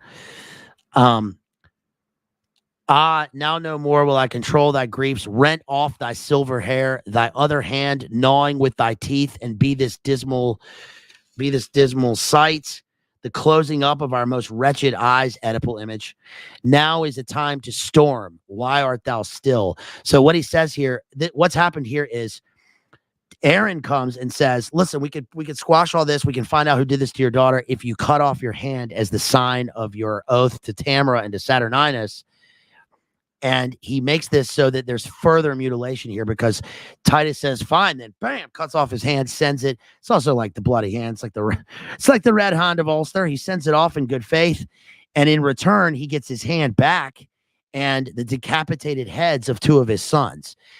Titus here is kind of in shock. And Mark Antony says, "Listen, man, now's the time to rage. Now's the time for the tempest. Let's slip the dogs of war." And Titus responds basically, no, we got to play it chill. We got to do a counter stratagem against Aaron by what we're going to do is we're going to capture the two sons. And then he says he's going to kill them. And let me find the passage here. He says, so now sit and look, you eat no more," eating because he's going to bake him into a pie. "Then we'll preserve just so much strength in us as will revenge these bitter woes of ours. Marcus, unknit the sorrow wreathen knot. This poor right hand of mine is left." That's clever pun, right? The line break is after mine. "The poor right hand of mine is left." So his right hand is the only thing that he has available now, but he says it's actually left. He's going to take his left-hand path to tyrannize upon my breast. Woe, when my heart, all mad with misery, beats in this hollow prison of my flesh. Then thus I thump it down, thou map of woe, that thus does talk in signs. Thou canst not strike it thus to make it still. Wound it with sighing, girl. Kill it with groans. He's talking to Lavinia. Kill it with groans, or get some little knife between thy teeth, and just against thy heart make thou a hole, that all the tears that thy poor eyes let fall may run into that sink, and soaking in, drown the lamenting fool in sea salt tears. He goes mad here, kind of King Lear style. I can interpret all her martyred signs. She says she drinks no other drink but tears, brewed with her sorrow, mashed upon her cheeks. There's a mashing, which is a kind of an auditory pun, I guess, with gnashing, the gnashing of teeth. She puts a dagger in her mouth. She's drinking her own tears, and she finds some way to sign who it is that has done this to her. They call her young sapling, because the youngling also is like, there's younglings and saplings. Sapling is like the young tree, because they're going to plant that. They're going to plant the tree of misery, where they planted her body at the foot of the tree.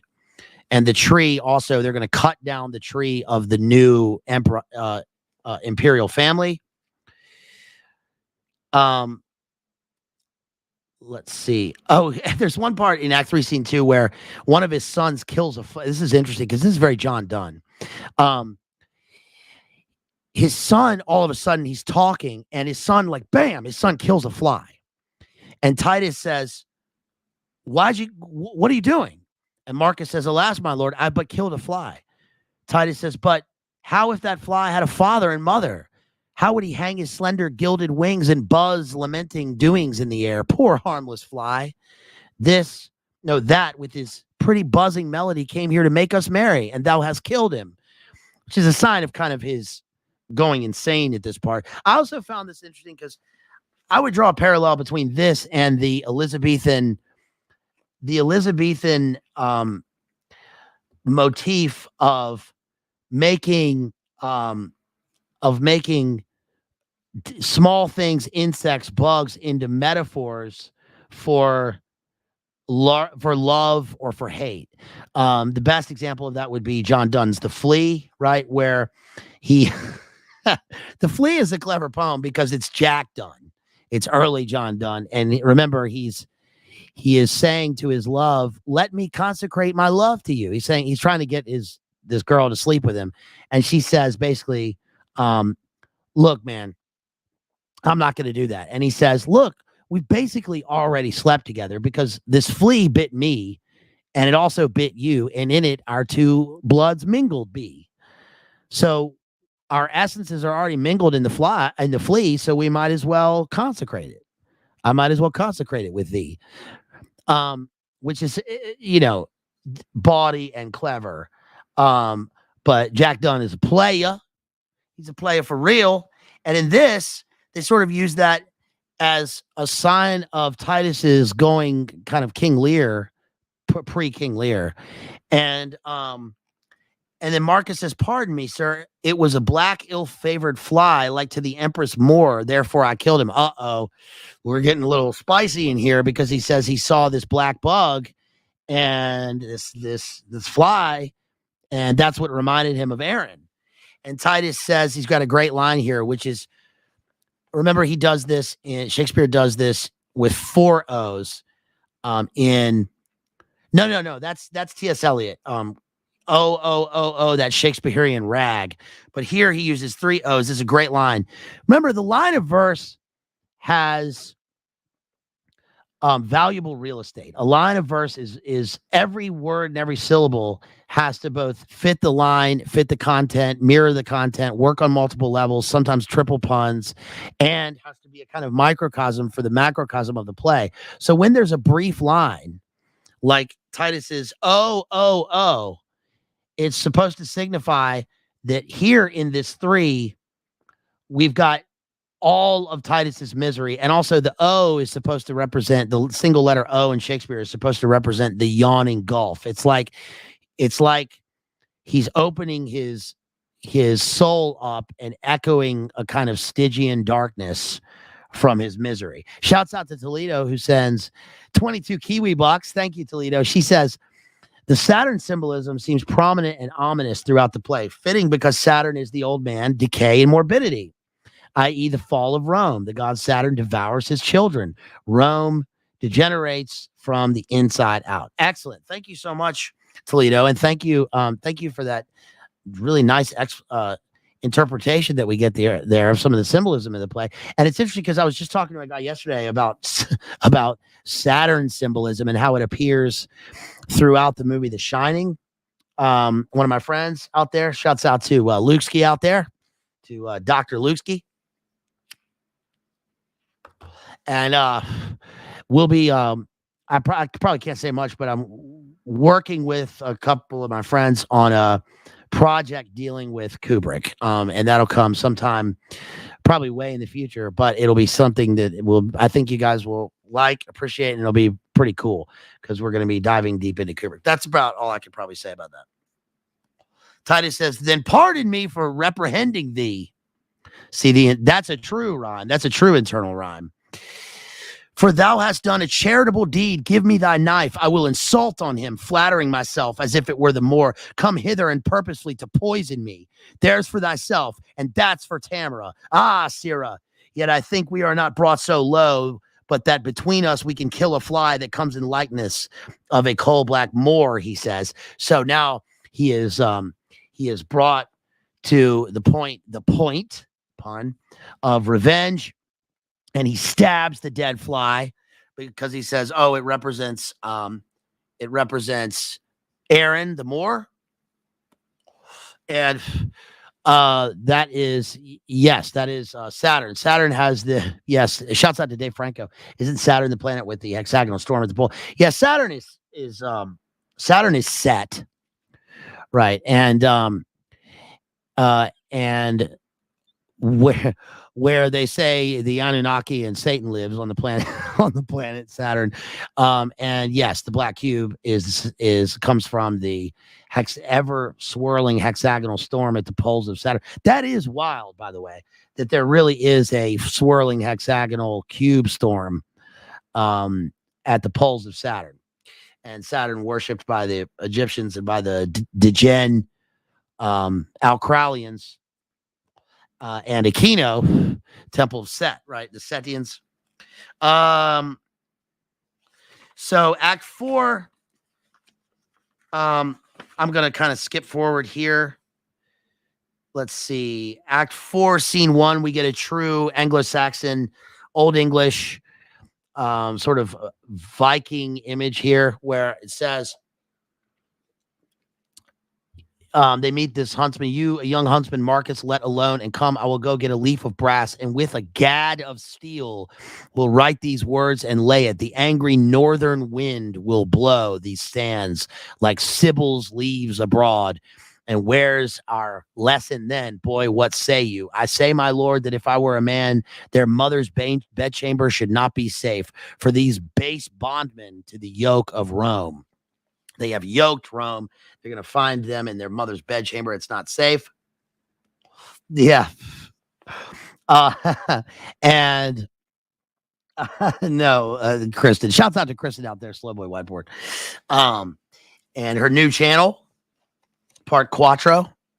Kristen, part Quattro. Quatra crystalline. And the Sibyl is mentioned both in Oedipus Rex and also in Dante's Inferno. We've covered Dante's Inferno. And then at the beginning of The Wasteland, remember the epigraph for The Wasteland, Nam Sibylon, they meet the Sibyl, and what they ask the Sibyl her oracle and her wish, and she says, I want to die. And she's in a cage in hell. The northern wind is also, I'm sure Shakespeare is referencing here the northern wind, the Norse wind, but also it's kind of a counter reference to the western wind. And the western wind is a symbol in early English literature of Christ. You remember the first English poem, especially the first English lyric poem, is Western Wind. Western Wind, where wilt thou blow? The hard rain down can rain. Christ, if my love were in my arms and I in my bed again. It's the first English poem. Let's see.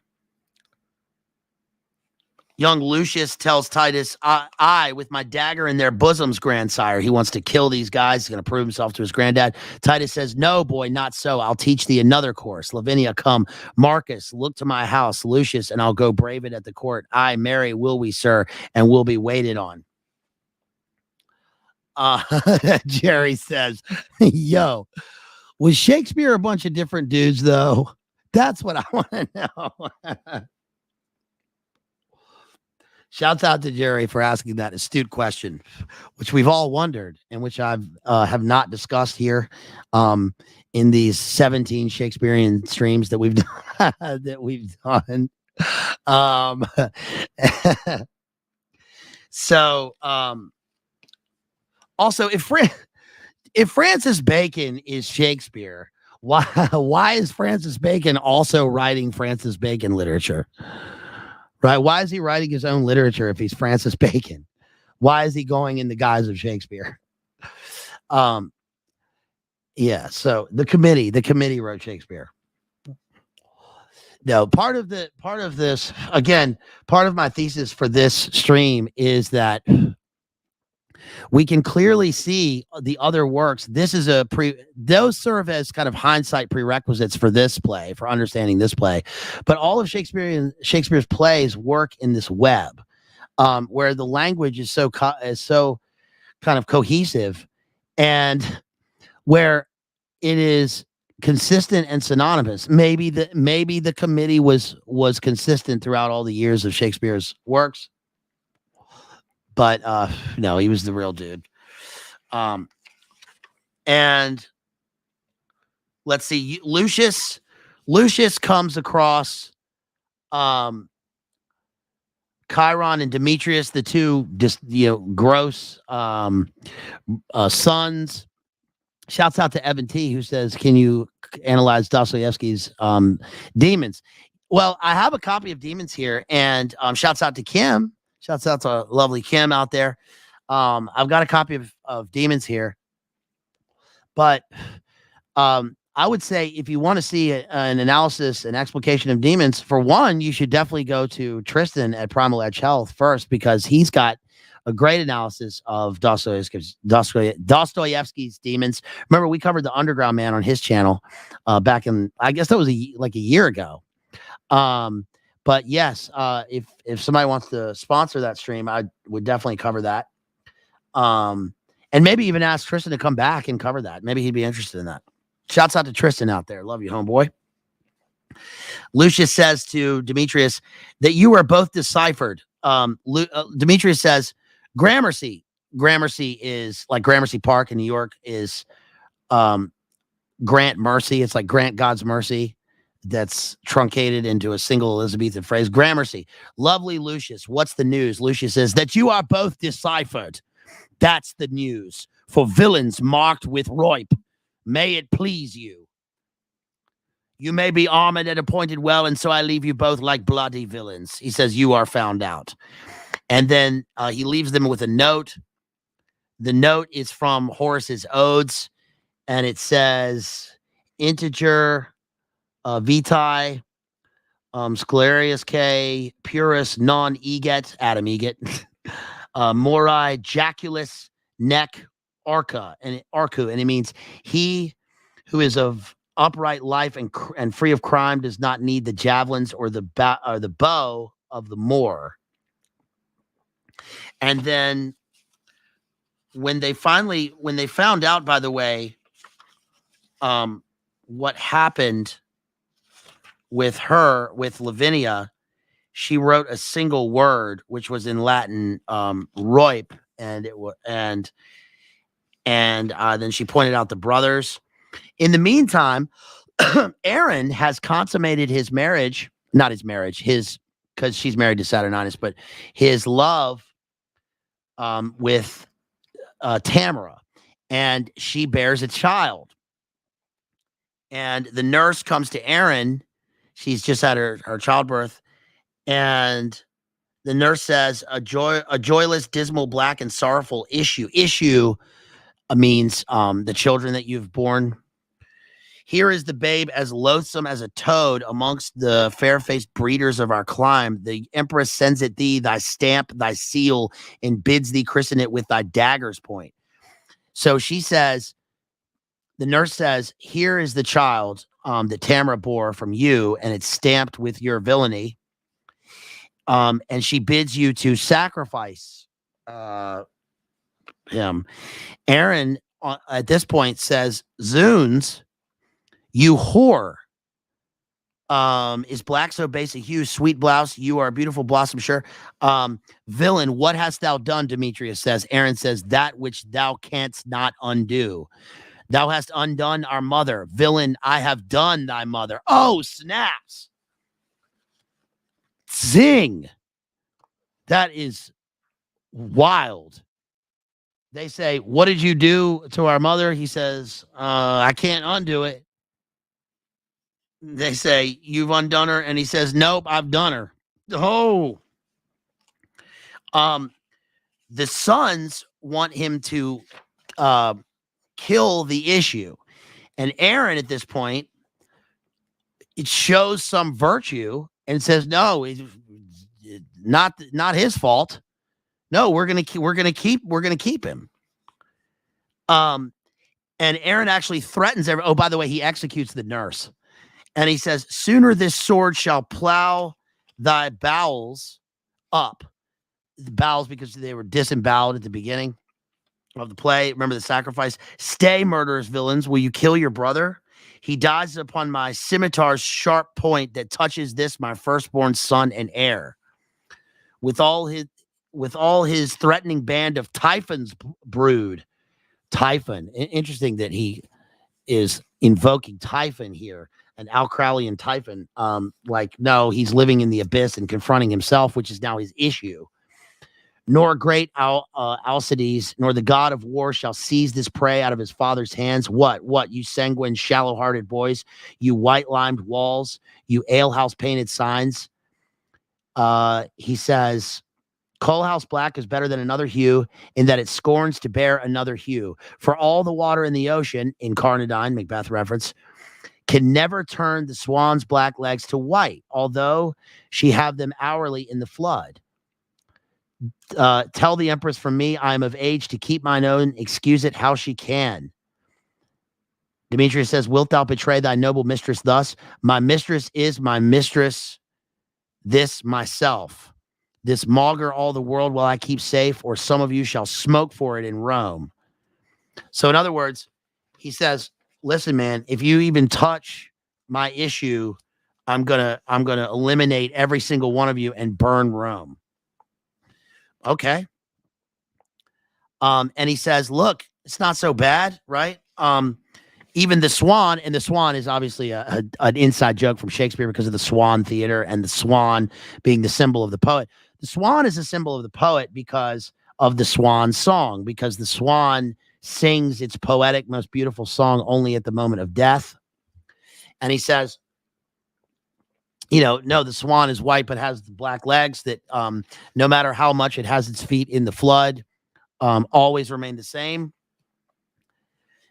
So don't touch him. He says, when we join in league, I am a lamb. But if you brave the moor, the chafed boar, the mountain lioness, the ocean swells, not so as Aaron storms. He says, look, man, this is also like the same sort of language as Lady Macbeth uses. And it's also kind of a pre-reference to Richard III, who is the boar. Remember, we covered Richard III, and the symbol of Richard III is the boar. Next page, we get, again, the reference to the fly because there's a clever pun here. That's why Shakespeare's language is always connected. The way, like the image that I would think of in terms of Shakespearean language in a play is like if you had to picture it as some sort of image, it would be like a spider web. It would be like a web because take one part out and it sort of starts to crumble. And whenever he uses, this is why it's the height of verse, because whenever he uses a metaphor, a simile, an image, a symbol, a pun, it's always in almost triplicate form, and they always connect throughout the play. It's a continuous metaphor throughout the play. It's never just one extraneous metaphor. They always continue. And he says, now to the Goths, as swift as swallow flies, there to dispose this treasure in mine arms and secretly to greet the emperor's friends. He says, for it is you that puts us to our shifts. I'll make you feed on berries and on roots and feed on curds and whey and suck the goat and cabin in a cave and bring you up to be a warrior and command a camp. Again, the Anglo-Saxon interior rhymes and the alliteration almost separated by a caesura in the middle of the line, which is kind of elliptic. It's an ellipsis. But what he's saying here is, I'm going to secret my son away to the woods and raise him on curds and whey. He's going to grow up to be a commander of a camp. He'll be a great warrior. And this again is a weird literary reference to what we get from Oedipus Rex, because that's what they did to Oedipus. Right. It's also kind of in a way, it's kind of mosaic. I mean, Moses, in the river, escaping and being in the cradle and then going down river, going downstream, the flood, we had the flood mentioned earlier, and then growing up to be great. In terms of a literary kind of a weird literary allusion here, that may be a stretch, but, what he's saying here is like that he actually, he does actually care about his son, and he's going to secret him away to the woods and nobody will know about him. And that's strange. The reason it's strange is because Aaron seems to be pure evil, right? But yet, he does have some kind of, I mean, at least it's, I guess we can read this as a kind of virtue here because he cares about his son. Later on, they meet the country fellow, just like in Oedipus.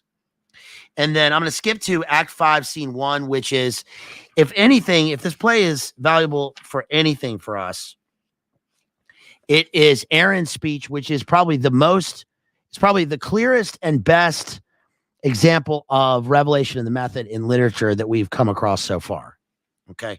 So Aaron says, if it please thee, why assure thee, Lucius, 'twill vex thy soul to hear what I shall speak, for I must talk of murders, roipes, and massacres, acts of black night, abominable deeds, complots of mischief, treason, villainies, rueful to hear, yet piteously performed, and this shall all be buried in my death, unless thou swear to me my child shall live. In other words, he gets confronted by Lucius, who's going to kill Aaron because he knows Aaron is the author of all these stratagems. And he says he's going to take his issue with him. And he says, I'll make a deal with you. I'll tell you exactly what happened if you can promise me that nothing will happen to my issue. Aaron says, I'll swear on it. Lucius says, who are you going to swear by? You're an atheist. Thou believest no God. That granted, how canst thou believe an oath? Aaron says, what if I do not? As indeed I do not. Yet, for I know thou art religious. He says, for I know that thou art religious. Act 5, Scene 1, which I have seen thee careful to observe. Therefore, I urge thy oath. For that I know an idiot. He says, therefore thou shalt vow by the same God, what God soe'er it be that thou adorest and hast in reverence to save my boy.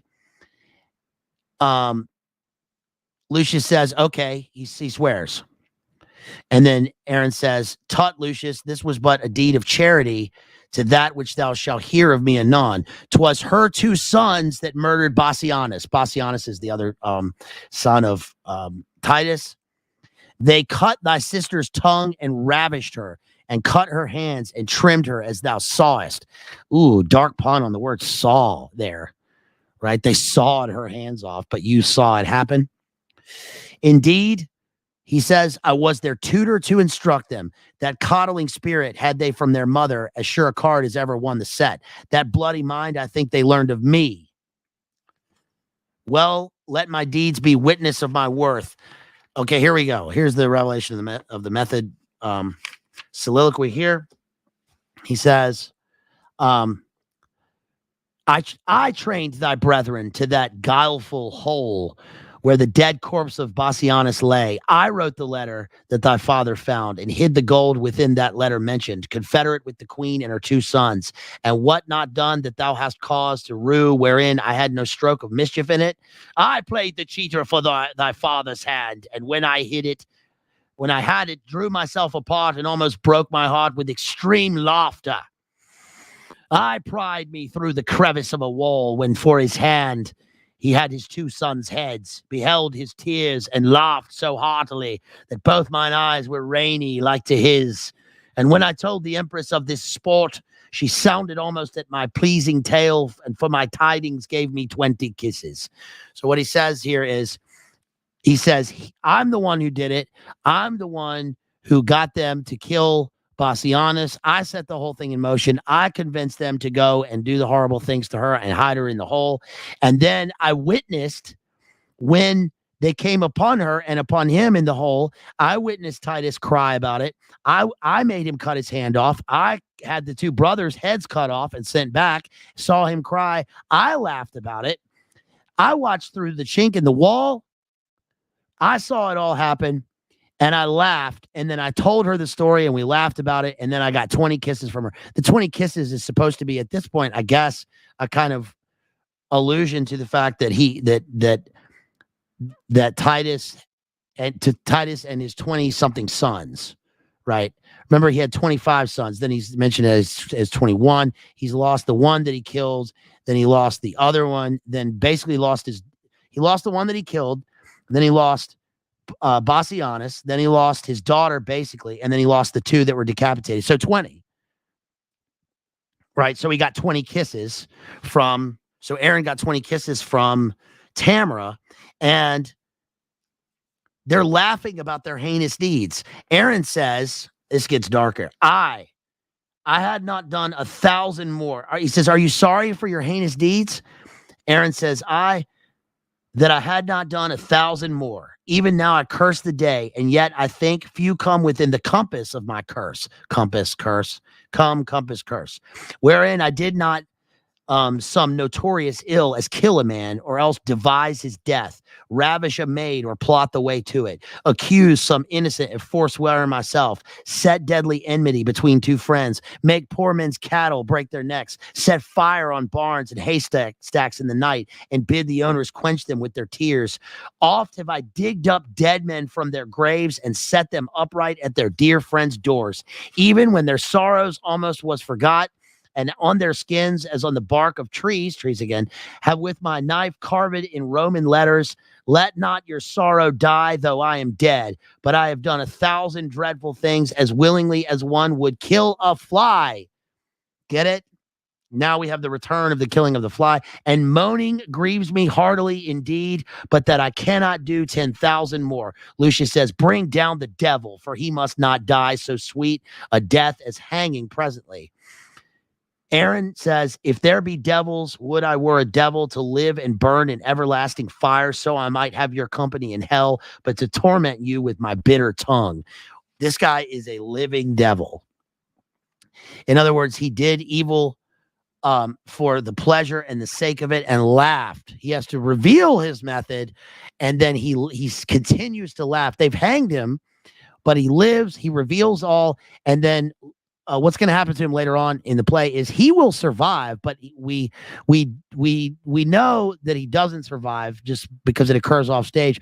But Titus orders him buried up to his neck in sand, where fleas, flies, and birds will pluck at his face until he dies a slow death. That's what happens to Aaron. But notice that even his death, he says he wants to go to hell so that he can laugh at them in hell forever as a demon. But he even doesn't get that because he's buried halfway.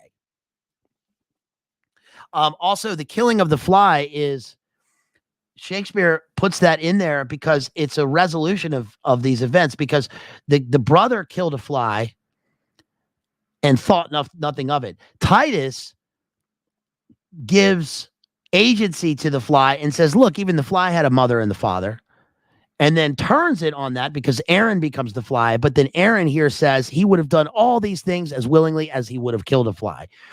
He dug up dead men from their graves, set them at their friends' doors, killed cattle, made the owners quench the fire with their tears, burned haystacks, Roy murder, like all this stuff.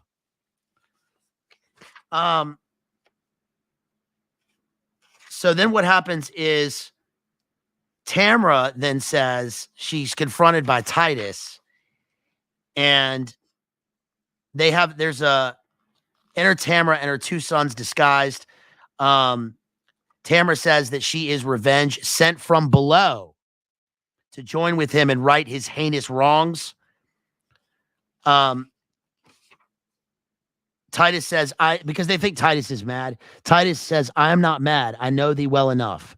Witness this wretched stump. Witness these crimson lines. Witness these trenches made by grief and care. Witness the tiring day and heavy night. Witness all sorrow that I know thee well. For our proud empress, mighty Tamra, is not thy coming for my other hand?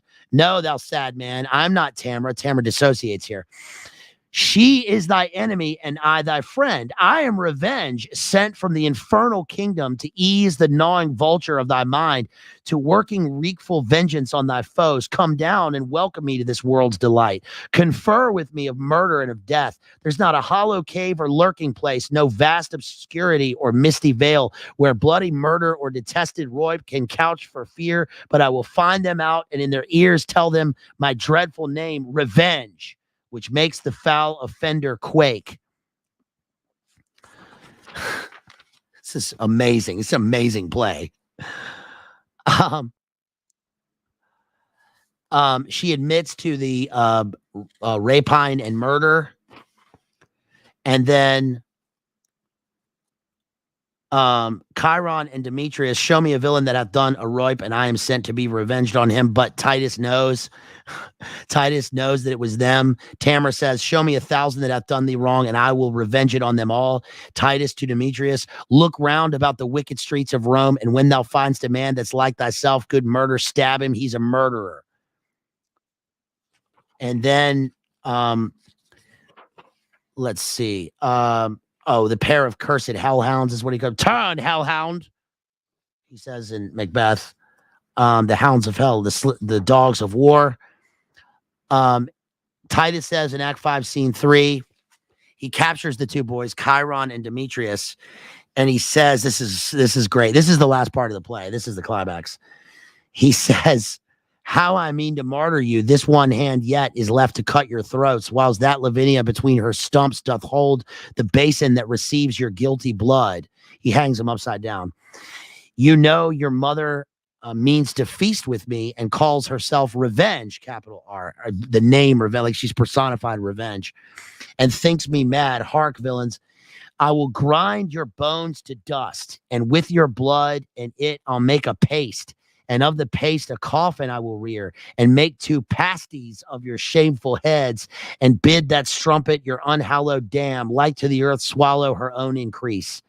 This is the feast, increase, feast, that I have bid her to, and this the banquet she shall surfeit on. For worse than Philomel, you used my daughter. Philomel's in Ovid. She's the one that the same thing happened to her in Ovid's Metamorphosis that happens to Lavinia. And worse than Procne, I will be revenged, and now prepare your throats. Lavinia, come receive the blood. He cuts their throats. Let me go grind their bones to powder small, and with this hateful liquor temper it. And in that paste, let their vile heads be baked. Come, be everyone officious to make this banquet, which I wish may prove more stern and bloody than the centaur's feast. So he's going to have an absolute bacchanal here in the truest sense. He bakes them into a paste. He grinds. You know what really grinds my gears? He bakes them and pastes them. Like, remember, the best example of that would be in the movie The Witch. the A24 movie. Remember the poor kid goes out into the wilderness and he's confronted by the by Little Red Riding Hood demon woman Wolf, who's beautiful and kisses him, hands him the poison apple. He eats the apple. Then later, earlier in the play, the movie, we know that the witches have been flying and landing on the roof of the house, and then they take the issue, we'll say in Shakespearean terms, of the couple, and then later we see her making this hell paste, which the demon witches feed on and allows them to Arduino style fly after the girl writes her name in the Black Book of Death, sells her soul, and then she hovers through the fog and filthy air with the weird sisters at the end of the movie. And that is what Titus is going to do to the two sons. He's going to take the Geminis. They're not twins, but he's going to take the Geminis, bake them into a pie, into a pasty, as they call it in Northern Ireland. And then he says, fill your stomachs. She eats. Titus kills his own daughter, Lavinia. Saturninus, even the Set, the Setian says, what hast thou done, unnatural and unkind? Titus says, killed her, for whom my tears have made me blind. Unkind, blind. There's a rhyming couplet there to show the unity and variety, the two characters at odds with each other in this kind of dialectic, and yet they're unified in their vengeance, and made him blind with rage, not literally blind in the Oedipal sense. Then he says, killed her, for whom my tears have made me blind. I am as woeful as Virginius was. I'm as woeful as Virginius was, and have and have 1,000 times more cause than he to do this outrage, and now is done. What? Was she ravaged? Tell who did the deed. Saturninus, by the way, he's the emperor, and he doesn't know any of this. Titus says, will please you to eat. Tamara says, why hast thou slain that only daughter thus? Titus says, not I, 'twas Chiron and Demetrius. They ravished her and cut away her tongue, and 'twas they that did her all this wrong. Go fetch her hither to us presently. Titus says, why? There they are, both baked in this pie, whereof their mother daintily hath fed, eating the flesh that she herself hath bred. 'Tis true, witness my knife's sharp point. And he stabs Tamara. Saturninus says, die, frantic wretch, for this accursed deed. He kills Titus.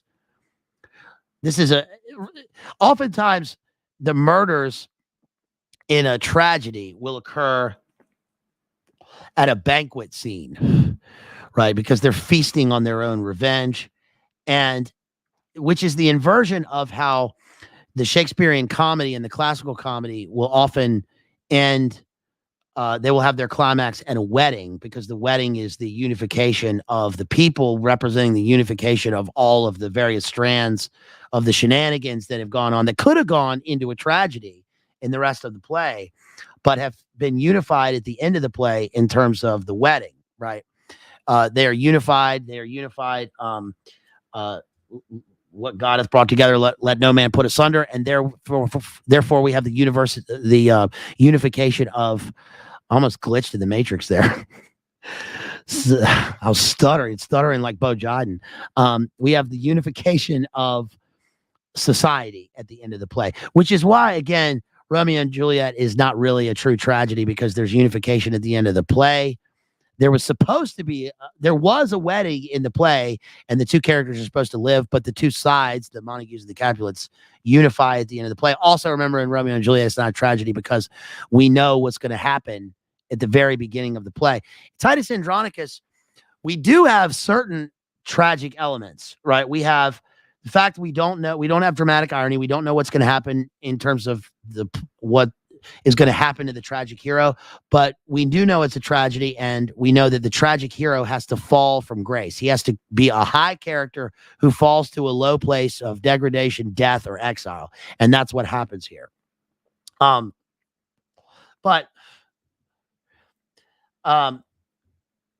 What's the hero's tragic flaw, right? What is Titus's tragic flaw? Does he have a tragic flaw?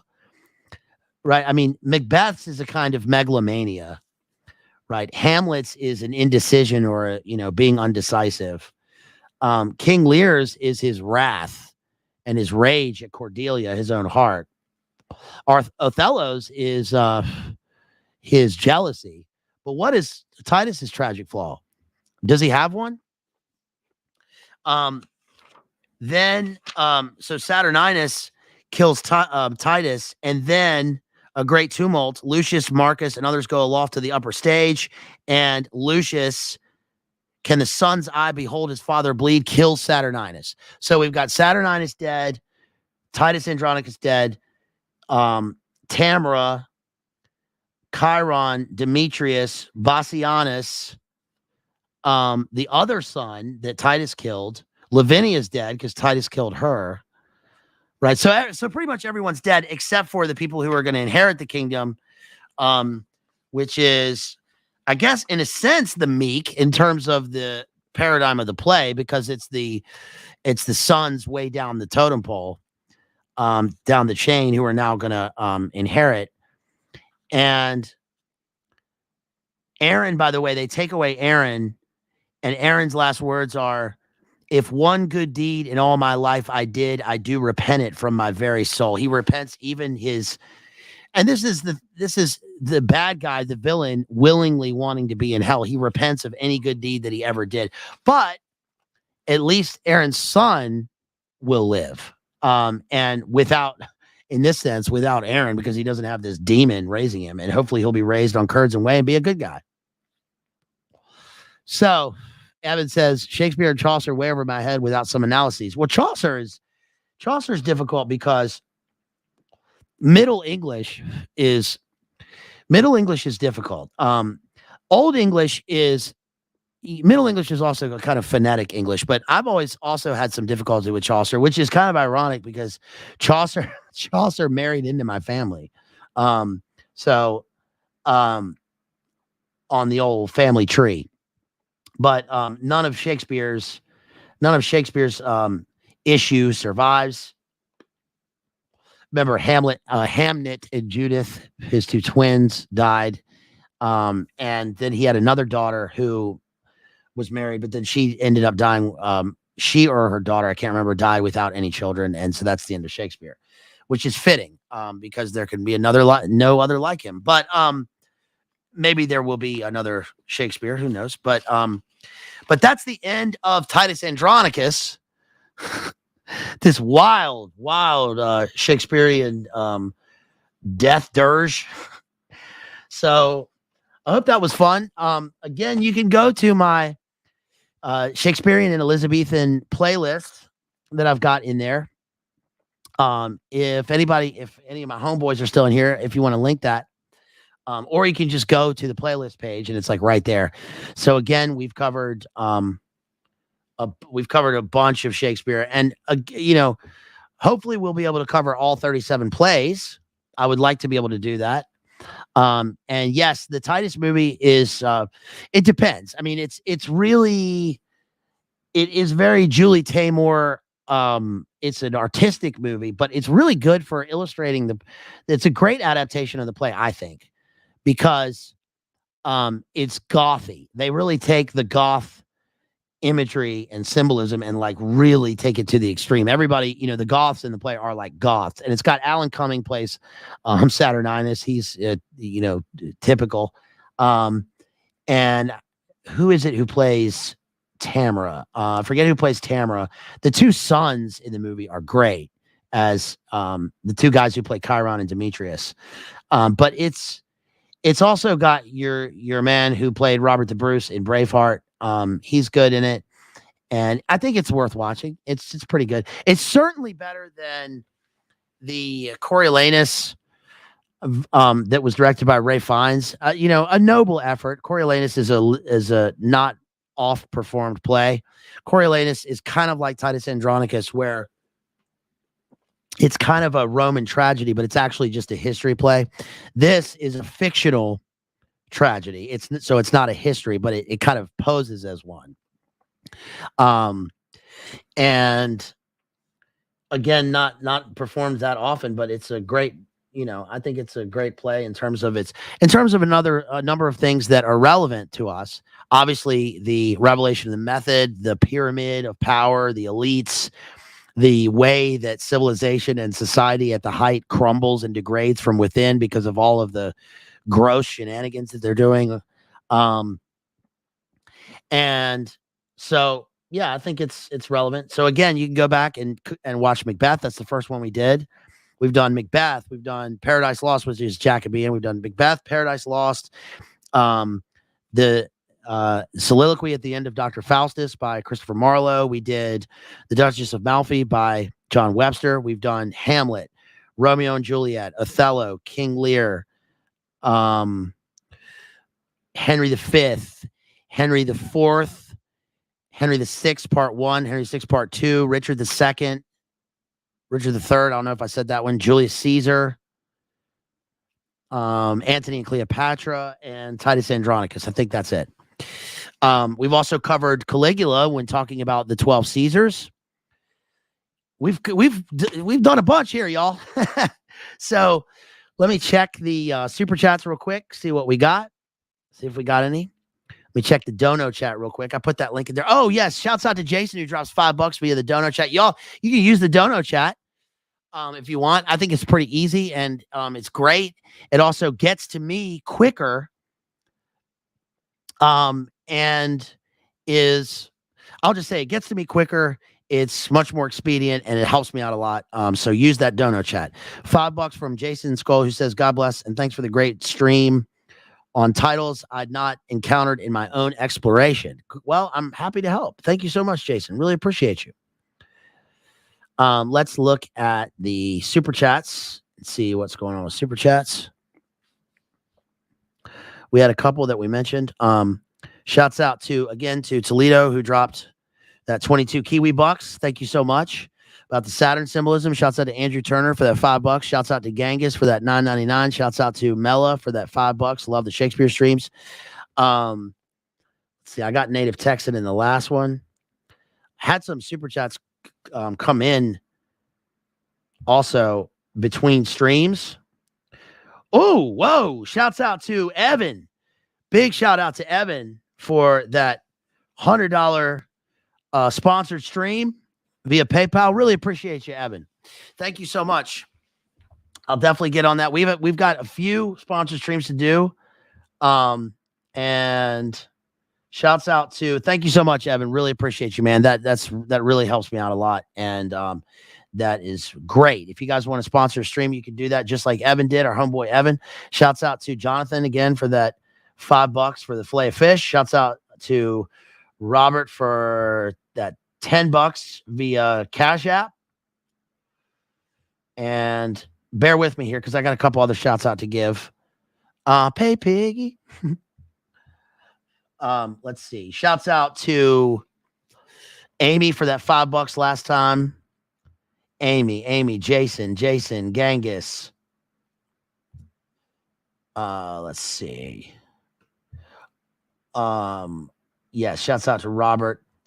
Big shouts out to Pim, who dropped a $100 Cash App last week or earlier this week for another sponsor stream. Shouts out to Pim. Thank you so much, Pim. Really appreciate you, homeboy. Thank you so much. Shouts out to our homeboy, the real John Connor, for that $20 last time. And $20. Technomark Graphics. Our homeboy Mixkey. Shouts out to John for that $100 sponsor stream that he just sent the other day. We're going to get on that one as well. Thank you so much, John. Really appreciate you. You are helping me out so much. You guys are very generous. Thank you. Shouts out to Ryan for that $5. Max for that $20 on Venmo. And then again, I mentioned last time, shouts out to Jonathan for that another sponsor stream, and that's $100. And Devin for that $25 donation via Venmo. Thank you so much. You guys really appreciate it. We'll have all of those sponsored streams coming up soon. We'll be doing the autobiography of Ben Franklin. We'll be doing Wes Anderson. We'll be doing the Canticle of Leibowitz. We'll be doing sagas. And there's a Gary Paulson saga. I think I'm going to put that in the middle of an Icelandic saga stream. We're going to be doing a stream on sagas and what is a saga. And I was going to do this a while back, cover the Icelandic sagas, because they are really the first novels. And so I'll be covering those, probably Egil's saga, which is my favorite one. I'll probably just stick to that one. And so we're covering the Icelandic sagas and the Gary Paulson saga, which is one of the sponsored streams. We've also got a lot of stuff coming up that I've mentioned before.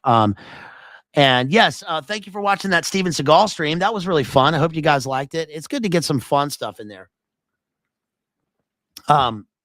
Need to do another music stream because let's see, I think it was, who was it? Somebody dropped a fat chat for another music stream.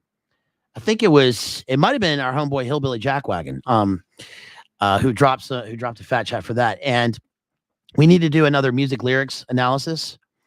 I probably won't be covering the Grand Budapest Hotel. I'll be covering Rushmore, maybe the Royal Tenenbaums, but I'm probably not, because there's something in that I really hate. And definitely Life Aquatic with Steve Zissou. I'll probably focus on Rushmore and Zissou. Because otherwise it'll go on forever, and I could just do one of those. And if I did one, I would just focus on Rushmore. I think it's Wes Anderson's best. I'm probably not going to focus on any of his later movies because, well, for my own reasons, but I find his later movies to be sort of derivative of himself. And I'm like, dude, you're still making these with everything. I understand Wes Anderson. I understand his worldview and his point of view, and I understand what he's doing, but I don't like his latter films because I think that they start to make me angry for some reason. They start to make me angry because, especially the last one that came out, because it came out in the midst of a great reset, everything that was going on. And I was pissed because it's not escapism. It's almost like you're making this alternate world where, we're being laughed at in our faces, is the way that I personally felt about it. That's just me. And art can, the artists can do what they want and they can, but I find it annoying that he's still making movies in that vein when the world is falling apart. And not that that's the way he's going to make movies, and that's fine. But I guess it just made me angry for some reason. But Rushmore remains my favorite. It's one of my favorite films. It's a great film. And I understand the stylistic choices and style over substance. Some parts of Wes Anderson is like the substance is in the style, and I get that. But I love Rushmore and I love Zissou. And Zissou is kind of seen as one of the Wes Anderson films that people, at least critics, probably do not like. But I love it. I think it's great. I like the music in it, especially. We'll be doing more movie streams, hopefully, with our homeboy David Patrick Harry over at Church of the Eternal Logos. We're going to continue our movie series. Maybe we'll even do The Craft. We were going to do The Craft a long time ago and get Rachel on there, but it's, that's up to him. Our homeboy over there, shouts out to DPH. Did you guys watch any of the Oscars last night? I was talking about it with Jethro. Shouts out to Jethro, of course. And usually I turned this one off after 5 minutes because it was even too much for me.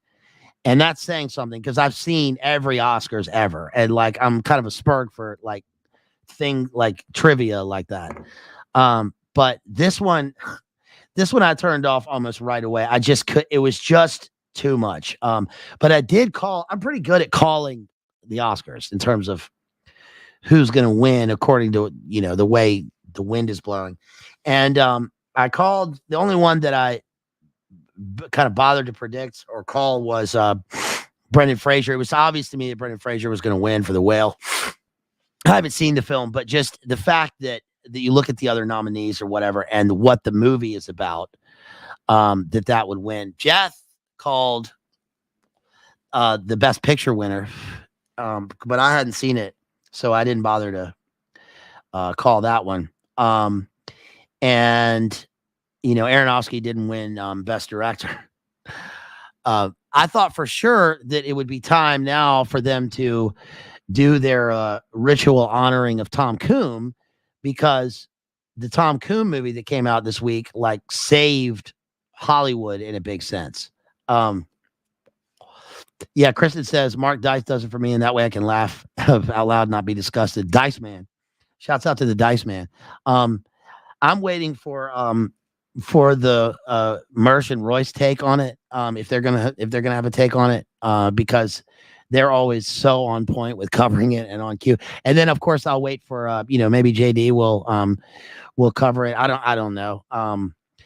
I mean, is it worth it? Like we've seen, it's the same thing every time. We know about the rituals, so it's also like JD wrote 2 books on it, right? So it's almost like, what's new to be said? I mean, it's the same thing, right? They keep doing the same thing, and his analysis is he has such an adept analysis. He and Jamie have such an adept analysis of the rituals of the Oscars. Who else? Isaac, right? Isaac, I'm sure we'll cover it because he's great at breakdown of symbolism. But Brendan Fraser, did you see Brendan Fraser's speech? You guys got to look up Brendan Fraser's speech. I saw it this morning because I turned it off, but then I saw the speech this morning because I wanted to see what he said. And he says, so this is what it's like to live in the multiverse. Thank you to the writer James Lipton who wrote this movie. Oh, this is great. I came to Hollywood 30 years ago. Thank you so much. We had a whale of a good time. We treaded the seas, and it was a whale of a movie. So thank you who wrote this mammoth whale of a movie. That's literally a speech. You got to watch it. So this is what it's like to live in the multiverse. Okay, dude. I don't know. It's pretty funny. So that's about all I got, you guys. Thank you so much. Thanks for coming by to hang out. Appreciate you all. And I will see you soon. I don't know what we're going to cover next, but I'll see you soon. Go watch Jerry's interview with JD last night. That was awesome. And that's about all I got, I guess. Thank y'all. Hope y'all have a good rest of your week. All right, y'all. Peace.